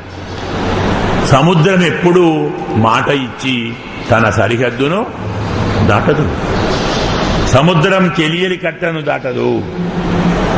మరి నీవు వీటికంటే తక్కువడవా?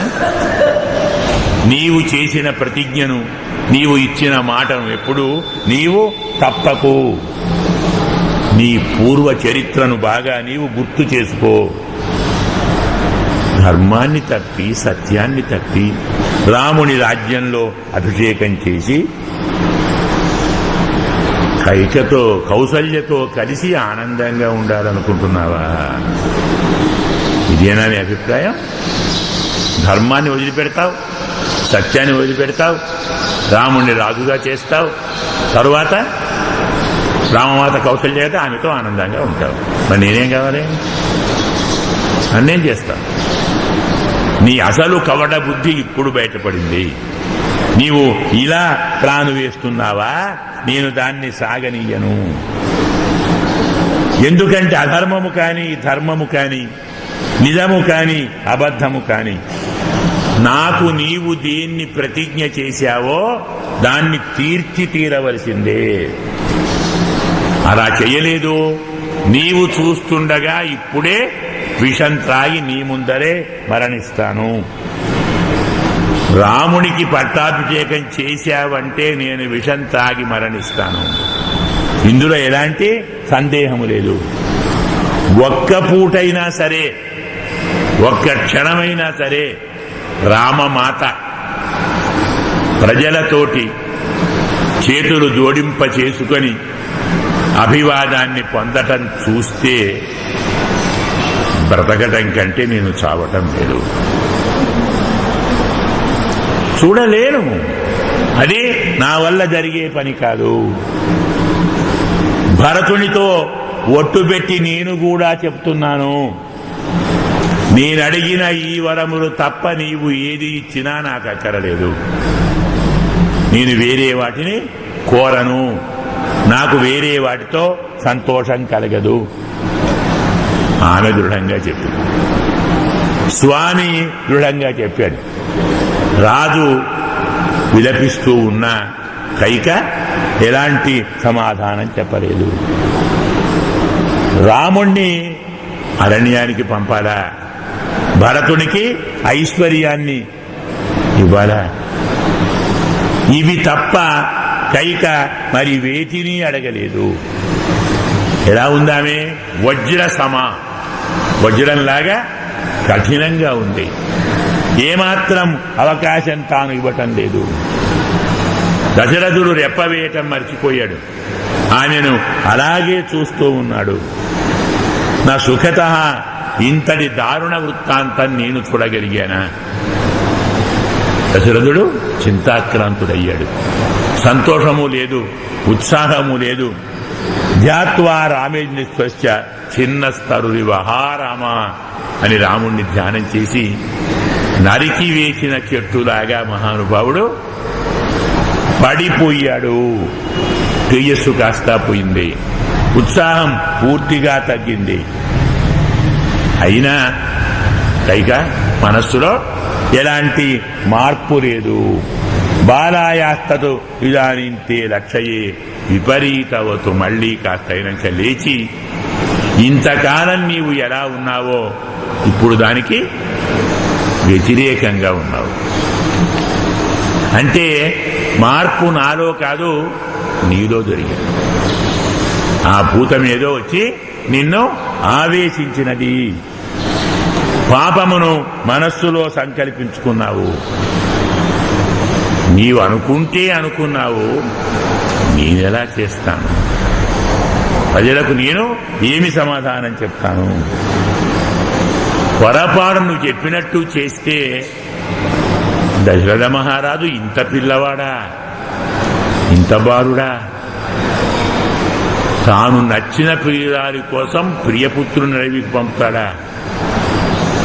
తన ప్రియురాలి ఆనందం కోసం ప్రజలను కష్టాల్లో నెట్టుతాడా? ఇంతకాలం మా మహారాజు అనుకున్నాం, ఇలాంటి వాడేనా? లోకమంతా అంటుంది, కాదు కాదు మా కైక కోరినది, అందుకు నేను పంపుతున్నాను అని చెప్పితే అది నిజమైన ఎవ్వరూ నమ్మరు. ప్రియురాలు కోరి అడిగి పంపుతారా? అదేం మాట అండి? దాన్ని ఎవ్వరూ నమ్మరు. అది కాక ఇంతకాలం కౌసల్య నన్ను దాసిలాగా సఖిలాగా, ప్రియురాలులాగా, భార్యలాగా ఎన్ని సేవలు చేసిందండి. ఆమెకు నేనేం చేశాను? ఎప్పుడు అన్నీ నీకే చేశాను కదా. ఈ ఒక్క సంతోషన్నా కలిగించి ఆమె పుత్రుణ్ణి రాజుని చేస్తే ఆమెకు ఆనందం కలుగుతుంది. ఇలాంటి ఆనందాన్ని ఆమెకు ఇవ్వాలని అనుకుంటున్నాను. తెలియకుండా చిన్నపిల్లవాడు చీకట్లో ఏదో అనుకొని పామును పట్టుకున్నట్టయింది నా గతి. ప్రియురాలవని, సౌందర్య రాశివని, సంతోషాన్ని ఇస్తావని, నన్ను కూడా నీవు ప్రేమించావని. నేను ప్రేమించింది ఇలాంటి దాన్నే, ఇంతటి క్రూరురాన్నే. నిశ్చయంతో రాఘవేహి వనం ప్రాప్తే సర్వలోకస్య ధిక్కృతం. రాముడు అడవికి వెళితే అన్ని లోకాలు నన్ను ధిక్కరిస్తాయి. అసలు రామచంద్రుడు వస్తున్నాడంటే చూచి నేను పరమానందాన్ని పొందుతాను. వచ్చిన రామచంద్రుడు తన ఇంటికి తాను వెళుతున్నాడంటే ఒక్కసారి కూలిపోతాను. తన అంతఃపురానికి తాను వెళతానంటే కూలిపోతే నేను అడవికి పోతుంటే చూడగలనా? అందులో నా నోటితోటే అడవిలో పొమ్మని చెప్పగలనా? ఇలా పలు విధాలుగా విలపించిన దశరథుడు స భూమిపాల విలపన్ అనాథవతు. అనాథలాగా మా విలపిస్తూ మహానుభావుడు కైకయేత పూర్తిగా బంధించబడి పడిపోయాడు. అలాగే ఈ మహానుభావుడు మూర్ఛను పొందాడు. దశరథ మహారాజు ఎన్నడూ ఇలా ఉండడు. ఇంత దైన్యాన్ని పొందలేదు, ఈ రీతిలో ప్రవర్తించలేదు. అలా ఉన్నటువంటి దశరథ మహారాజును అనర్థ రూప సిద్ధార్థ అభీత భయం లేకుండా అనర్థాన్ని కలిగించాలి అనేటువంటి దానితోటే మళ్లీ అతన్ని మార్చటానికి, తాను చెప్పిన దాన్ని వినటానికి అనుకూలంగా ఉండేలా మాట్లాడుతూ ఉంది. ఇచ్చిన మాట తప్పటానికి ఇన్ని బాధలు పడుతున్నావా? నాకు ఇచ్చిన వరాన్ని ఇవ్వకుండా దాటవేయటానికి ఇలా నీవు ప్రవర్తిస్తున్నావా? వరాలు నాకు ఇవ్వవా? అడిగిన వాటిని ఇలాగే తప్పించుకుంటావా? ఇలా మాట్లాడుతుంటే దశరథుడికి చాలా కోపం వచ్చేసింది. ఇప్పుడు చెబుతున్నాను విను. నీవు చెప్పినట్టుగా విని రాముణ్ణి అడవికి పంపితే మరుక్షణం నేను యమలోకానికి పోతాను. నేను చనిపోయి రాముడు అడవికి పోయి భరతుడు రాజ్యాన్ని తీసుకోడు. ఆ రాజ్యాన్ని నువ్వే పాలించాలి. ఒక విధవ రాజ్యాన్ని పరిపాలించే కీర్తిని పొందు. నీకు ఇదే కావాలా? నేను చనిపోతాను, తమ్ముడు అడవికి పోతాడు, భరతుడు రాజ్యాన్ని ఆమోదించడు, అప్పుడు నువ్వే రాజ్యం మొత్తం ఏం చేసుకుంటావు? భర్త లేక, పుత్రుడు లేక, ప్రజలు కోరక, ఎవ్వరికీ ఏది అవసరం లేక అందరూ బహిష్కరిస్తే నీ ఒక్కదానవు శూన్యముగా ఉన్నటువంటి శ్మశానంలాగా ఉన్న అయోధ్యను పరిపాలిస్తావా? నీకు శ్మశానం కావాలా? రాజ్యం కావాలా? నీవు రాజ్య పరిపాలన మొదలు పెడితే ప్రజలెవరూ ఉండరు. భర్తనే చంపుకుంది, కన్న కొడుకునే కాదని అమ్మలను కాపాడుతుందా ఈమె? మేము ఈమె పాలనలో ఉండాలా? అందరూ వెళ్ళిపోతారు. అయోధ్య జనశూన్యమవుతుంది.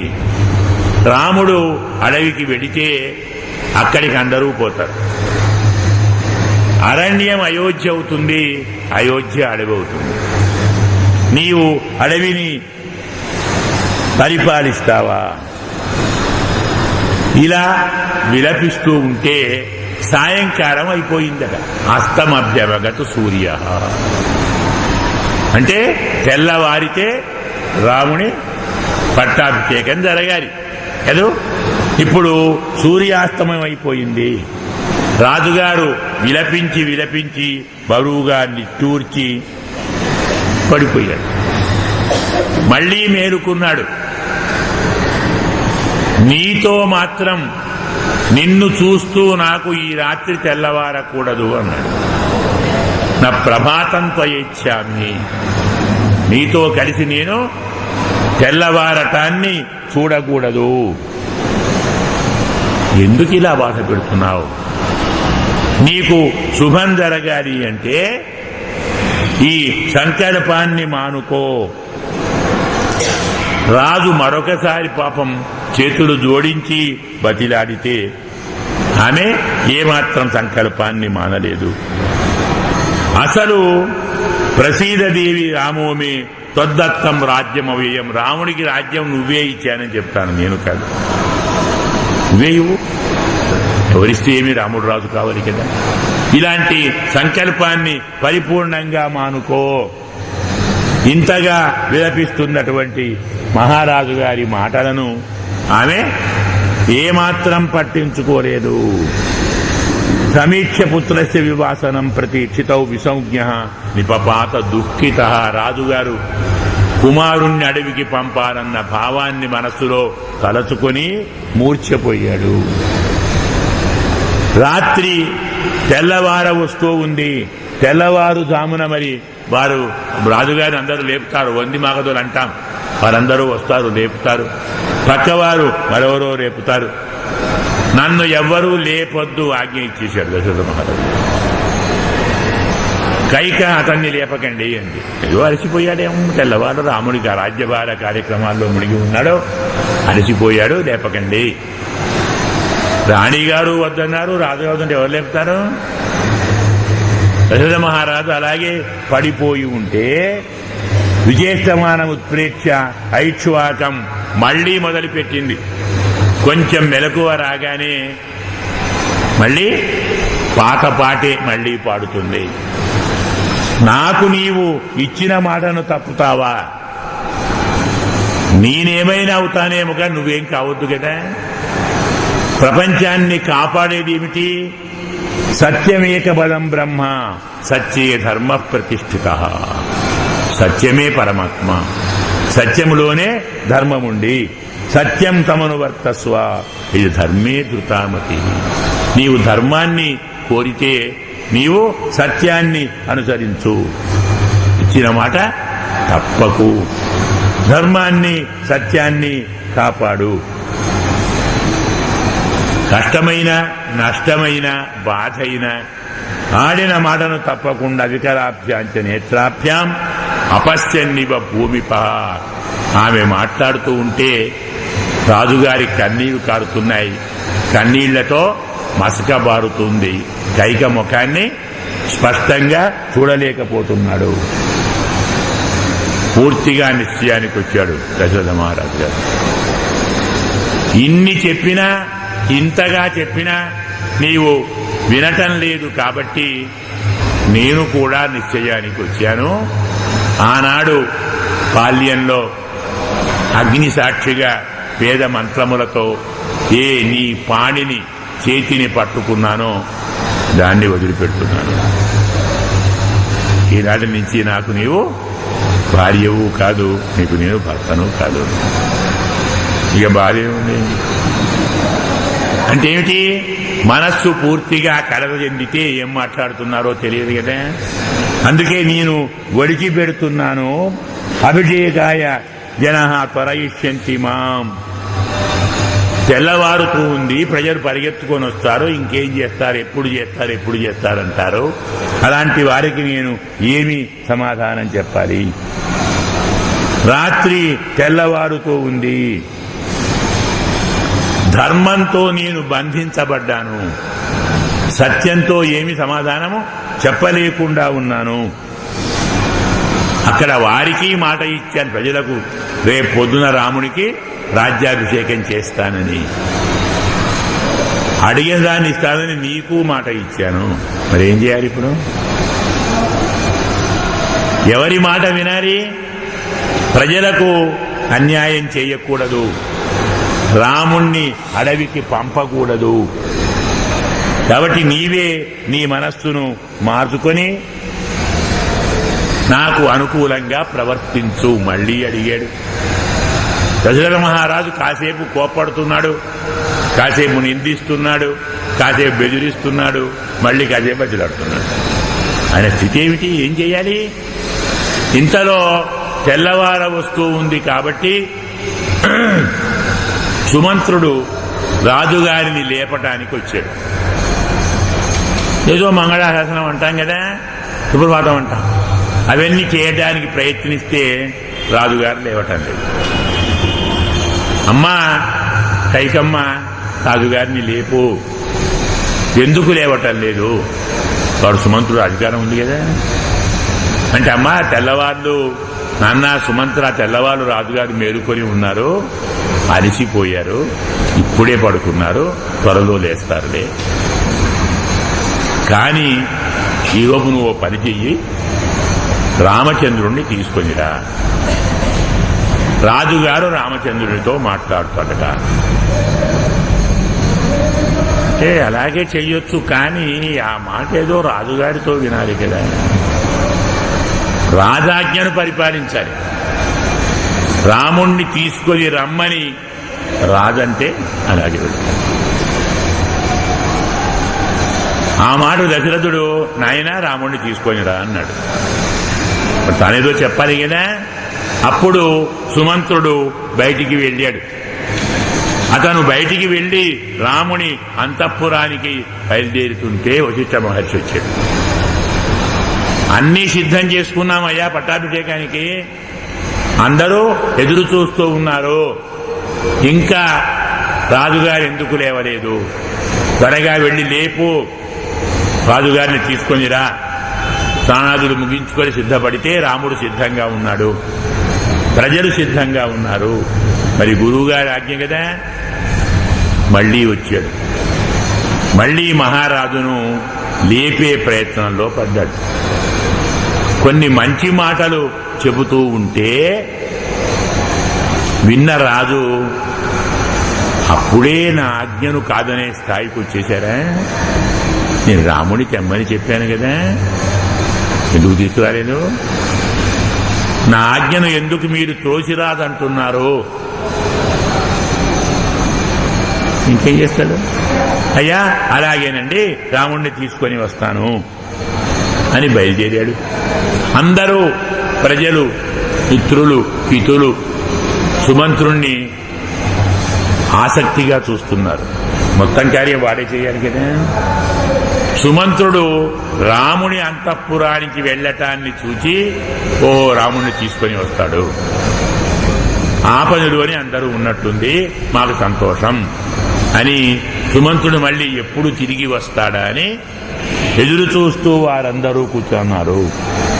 సుమంత్రుడు రథమును అధిరోహించి రాముని భవనానికి వెళ్ళాడు.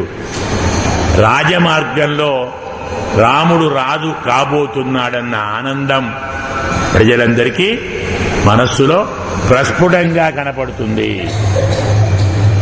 దాన్ని చూసుకుంటూ, వారి మాటలు వినుకుంటూ అందరూ సుమంత్రుడు రాముని యొక్క అంతఃపురానికి వెళ్ళాడు. ఎప్పుడు మళ్ళీ బయటికి వస్తాడు? సముద్రంలోకి వెళ్లిన చంద్రుడు ఎప్పుడు బయటకు వస్తాడని ప్రజలు ఎదురు చూస్తున్నట్టుగా సుమంత్రుడు ఎప్పుడు బయటకు వస్తాడని ప్రజలు ఎదురు చూస్తూ ఉన్నారు. అంతఃపురంలో రాముడు సీత దివ్య ఆసనం మీద కూర్చొని ఉండటాన్ని సుమంత్రుడు చూచాడు. పరమ ఆనందాన్ని పొంది ఈ మహానుభావుడు, అయ్యా జరిగిన వృత్తాంతం ఇది, దశరథ మహారాజు గారు నిన్ను రమ్మంటున్నారు, మీరు బయలుదేరి వస్తారా అంటే, ఎక్కడున్నాడు ఆయనే అంటే, కైకమ్మ ఇంట్లో ఉన్నాడు. కైకమ్మ ఇంట్లో దశరథుడు ఉన్నాడు, నిన్ను రమ్మంటున్నాడు. తర్వాత మీ ఇష్టం, రావటం రాకపోవటం మీ ఇష్టము. ఇలా చెబితే దేవి దేవశ్చ దేవీచ చింతయేతే మదంతరం. రాముడు అంటాడు, సీత చూచావా, నాన్న అమ్మ నా గురించి ఏదో బాగా ఆలోచిస్తున్నారు, నాకు మరి కాస్త ప్రియాన్ని హితాన్ని కలిగించాలని చూస్తున్నారు. మరి వెళ్ళాలి కదా, అమ్మగారికి ఆనందాన్ని కలిగించాలి, అలాగే నాన్నగారికి కలిగించాలి. అందుకు నేను బయలుదేరి వెళ్ళాలి, అనుమతించు బయలుదేరుతాను అని సీతమ్మకు చెప్పి ఆ మహానుభావుడు బయలుదేరాడు. ఎందుకంటే రాముడు అంటాడు, యాదృశీ పరిషత్ తత్ర తాదృశ దూత ఆగత.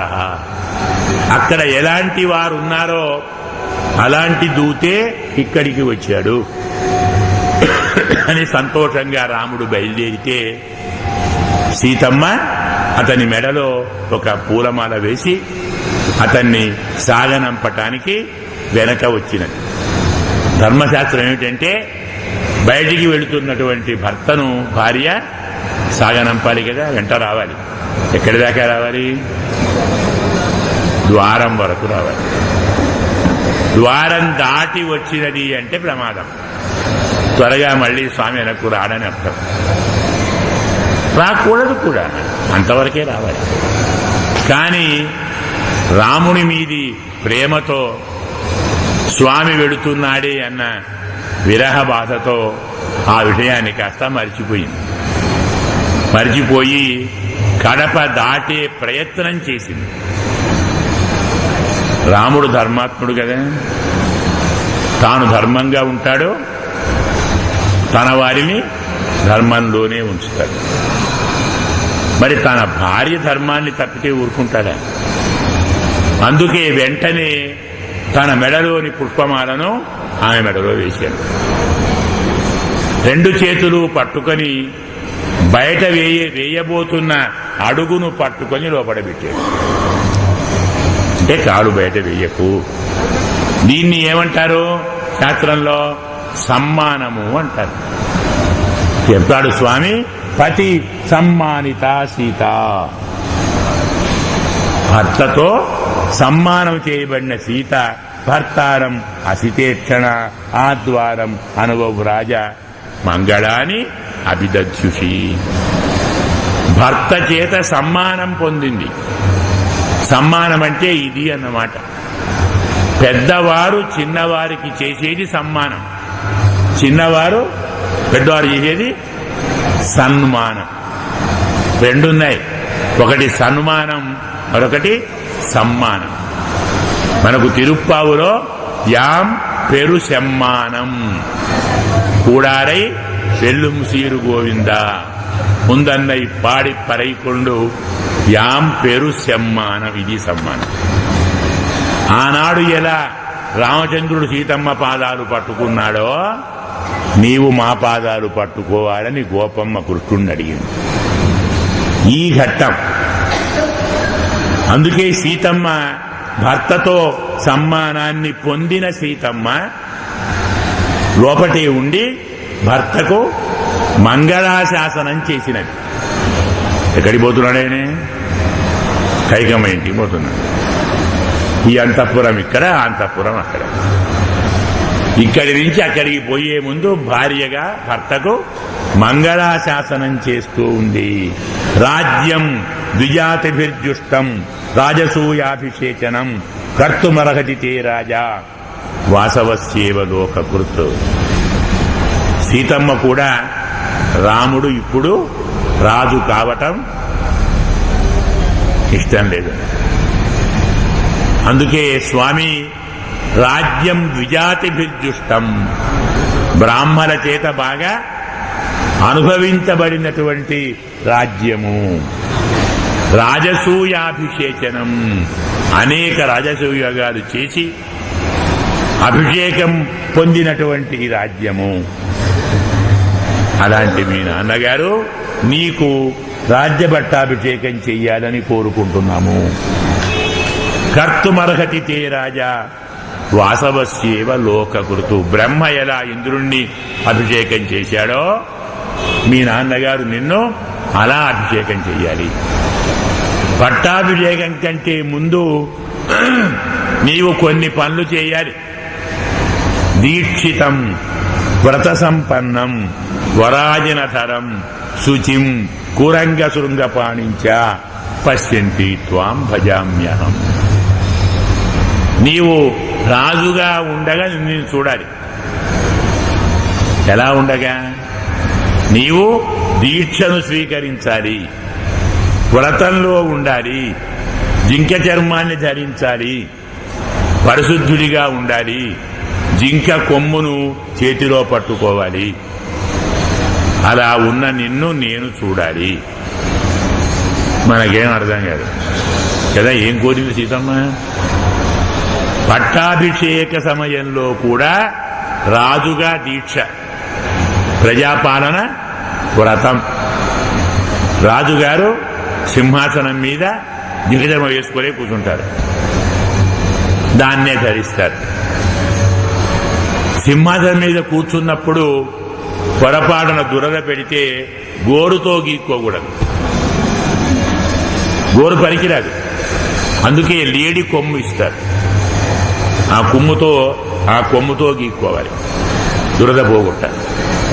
ఇప్పుడే కాదు, యజ్ఞంలో కూడా కూర్చున్నటువంటి యజమాని జింక కొమ్ము పట్టుకొని కూర్చుంటాడు. తన గోరు తన శరీరాన్ని తాకకూడదు. కొన్ని వ్రతాలున్నాయి. సీతమ్మ కోరిన ఈ కోరిక రెండిట్లో వర్తిస్తుంది. అరణ్యవాసంలో వానప్రస్థంలో ఉన్నవారు ఇలాగే ఉండాలి. జింకను ధరించాలి, జింక చర్మం. వానప్రస్థ దీక్షలో ఉండాలి, వ్రతంలో ఉండాలి. ఇలాంటి వాళ్ళు యజ్ఞంలో ఇలాగే ఉండాలి, రాజ్యంలో. ఇంతగా ఆమె ఏం కోరినట్టు? రాజువు కమ్మనే, యజ్ఞం చేయమనే, అరణ్యానికి బొమ్మనే. జరగబోయే విషయం బాగా తెలుసు కాబట్టి ఆమె ముందే సూచించింది. వెళ్ళవయ్యా, వెళ్ళు, నువ్వు ఎలా వస్తావో నాకు తెలుసులే. చెప్పకుండా ఇలా నిన్ను చూడాలని నేను కోరుకుంటున్నాను. పూర్వాం దిశం వజ్రధర దక్షిణాం పాతుతే యమః. పూర్వ దిక్కును ఇంద్రుడు, దక్షిణ దిక్కును యముడు, ఉత్తర దిక్కును కుబేరుడు, పశ్చిమ దిక్కును వరుణుడు కాపాడాలి. వెళ్ళేది ఇక్కడికే. అయినా భార్యగా డ్యూటీ చేయాలి. ఇలా అన్ని రకముల ఆశీర్వచనాలు చేసి అతన్ని పంపింది. రాముడు బయలుదేరితే లక్ష్మణస్వామి ద్వారా రెడీగా ఉన్నాడు. ఎదుగుంటాడే, ఆయన తీసుకుపోతారు కదా. ఇద్దరూ కలిసి బయలుదేరారు. వయ్యాగ్రం పురుష వ్యాఘ్ర రాజతం, రథాన్ని అధిరోహించాడు. ఆ రథం మీద పెద్ద పులి చర్మం పరిచి ఉంచారు. అంటే కాబోయే రాజు కదా, అన్ని లక్షణాలు అంచనాలన్నీ ఉండాలి. అలాగే వంది మాగధులు స్తోత్రం చేస్తున్నారు.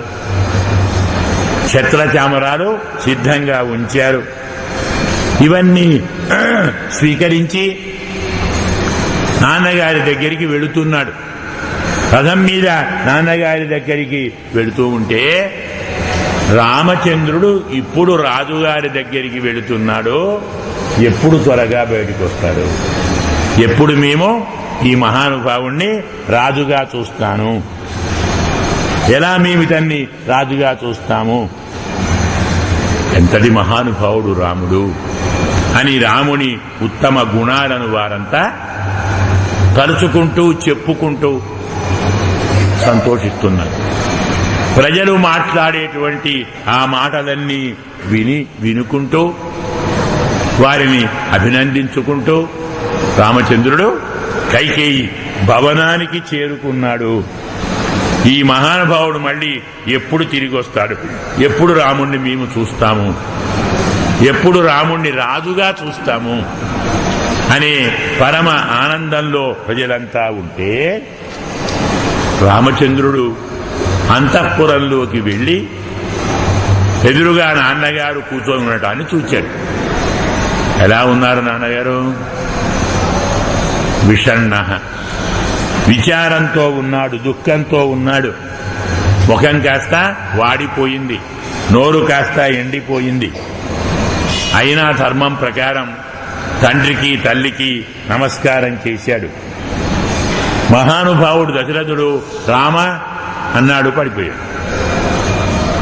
ఆశీర్వచనం లేదు, ప్రశాంతంగా మాట్లాడటం లేదు. ఈ స్థితిని చూసిన రాముడు ఒక్కసారి వ్యధ పొందాడు. మా నాన్నగారు ఇలా ఎందుకున్నారు? ఉప్పొంగుతున్న సముద్రంలాగా ఉన్నాడు, గ్రహణం పట్టిన సూర్యునిలాగా ఉన్నాడు. ఏమిటి కారణం? ఎందుకు నాన్నగారు ఇలా ఉన్నారు? అసలు నన్ను చూస్తే ఎప్పుడూ నాన్నగారు సంతోషంగా ముందరికి వస్తారు, అభినందిస్తారు, ఆశీర్వదిస్తారు, ఇవన్నీ చేస్తారు కదా. మరి ఈనాడు ఎందుకు రావటం లేదు? అసలు రాజుగారు కోపంగా ఉన్నా నేను కనబడితే కోపాన్ని మర్చిపోతాడు, ప్రసన్నంగా సంతోషంగా ఉంటాడు. అలాంటి నాన్నగారు నన్ను చూసి ఇలా ఉన్నాడంటే ఏమిటి బాధ? అతనికి శరీరం ఆరోగ్యం బాగలేదా? మానసిక ఆరోగ్యం బాగలేదా? ఎందుకు ఇలా దీనునిగా ఉన్నాడు? ఎందుకు ఇలా శోకార్తుడై ఉన్నాడు? నా విషయంలో నాన్నగారు ప్రసన్నంగా ఎందుకు లేరు? నేనేమైనా తప్పు చేశానా? నాన్నగారికి నేనేమైనా అపచారం చేశానా? లేదు, నాన్నగారికి శరీరం ఆరోగ్యం బాగాలేదా? మానసిక ఆరోగ్యం బాగలేదా? లేదు, దూరంగా వెళ్లిన భరతుడికి ఏదైనా అపాయం జరిగినట్టు వార్త వచ్చినదా? శత్రుఘ్నుడు బాగున్నాడా? ప్రజలంతా బాగున్నారా? ఎవరికైనా ఎలాంటి హాని కలిగిందా? ఇలాంటి మహారాజు ఇలా బాధతో ఉంటే నేను బ్రతకలేను. అతోషయన్ మహారాజం చెప్తాడు మహానుభావుడు. రాజుగారికి సంతోషం కలిగించకుండా నేను ఒక్క క్షణం కూడా బ్రతకలేను. అతోషయను మహారాజం అకుర్వన్వా పితుర్వచ. తండ్రి గారికి సంతోషం కలిగించకుండా, తండ్రి గారి మాటను వినకుండా నేను ఒక ముహూర్త కాలం కూడా బ్రతకలేను. రాజుగారు కోపిస్తే ఇంకా ఎందుకు బ్రతుకు? అసలు ఈ శరీరం వచ్చినది ఎవరి వల్ల? ఈ ఆకారం ఏర్పడింది ఎవరి వల్ల? ఇంతటి జ్ఞానాన్ని పొందినది ఎవరి వల్ల? అన్నిటికీ మూలంగా ఉండేటువంటి నాన్నగారి విషయంలో ఎవరైనా అప్రియం చేస్తారా? కథం తస్మిన్ అవర్తేత ప్రత్యక్షే సతి దైవతే. నాన్నగారంటే ఎవరు? ప్రత్యక్ష దైవం కదా. అతని వల్లనే పుట్టుక, అతని వల్లనే పెరుగుట, అతని వల్లనే హితము, అతని వల్లనే సుఖము. ఇలాంటి నాన్నగారు ప్రత్యక్ష దైవం కదా. అలాంటి నాన్నగారిని సేవించకుండా ఎలా ఉంటాను? అమ్మా, నీవన్నా చెప్పు తల్లి, ఎందుకైనా అలా ఉన్నాడు? నాన్నగారు ఎందుకు ఇలా ఉన్నారో నీవైనా చెప్పు. ఒకవేళ కోపిస్తే నీవే అతన్ని ప్రసన్నం చెయ్యి. నా విషయంలో మళ్లీ పూర్వపు ప్రేమను, అనురాగాన్ని కలిగేలా చెయ్యి. రాముడు తట్టుకోలేకపోయాడు, విలపిస్తూ ఉన్నాడు. నాన్నగారు ఇలా ఎందుకయ్యారు? ఈ వృత్తాంతాన్ని చూచి ఆమె సునిర్లజ్జ అంటాడు, సిగ్గు పూర్తిగా వదిలిపెట్టి, రాజుగారు కోపించలేదు, రాజుగారికి దుఃఖము లేదు, రాజుగారికి అనారోగ్యము లేదు, ఎవరి విషయంలో ఎలాంటి అప్రియమైన వార్తలు లేవు. మనసులో ఉన్న ఒక మాట నీకు చెప్పటానికి సంకోచిస్తూ అలా ఉన్నాడు. నీవు చెబితే చేస్తావో లేదో అని చెప్పటానికి భయపడుతున్నాడు. నేను చెప్పిన దాన్ని నాన్నగారు చెప్పిన దానిగా భావించి ఆచరిస్తానంటే చెప్తాను. ఇక్కడ కూడా మాట తీసుకుంటుంది రాముడితో. నాన్నగారు చెప్పలేదు కాబట్టి నేనెందుకు చేస్తాను అనకుండా, నా మాట నాన్నగారి మాట అనుకొని ఆచరించదు జరిగితే నాన్నగారి మనస్సులో ఏముందో నేను చెప్తాను. నాన్నగారు ఏమి చెప్పాలనుకుంటున్నాడో అది నీకు నేను చెప్తాను.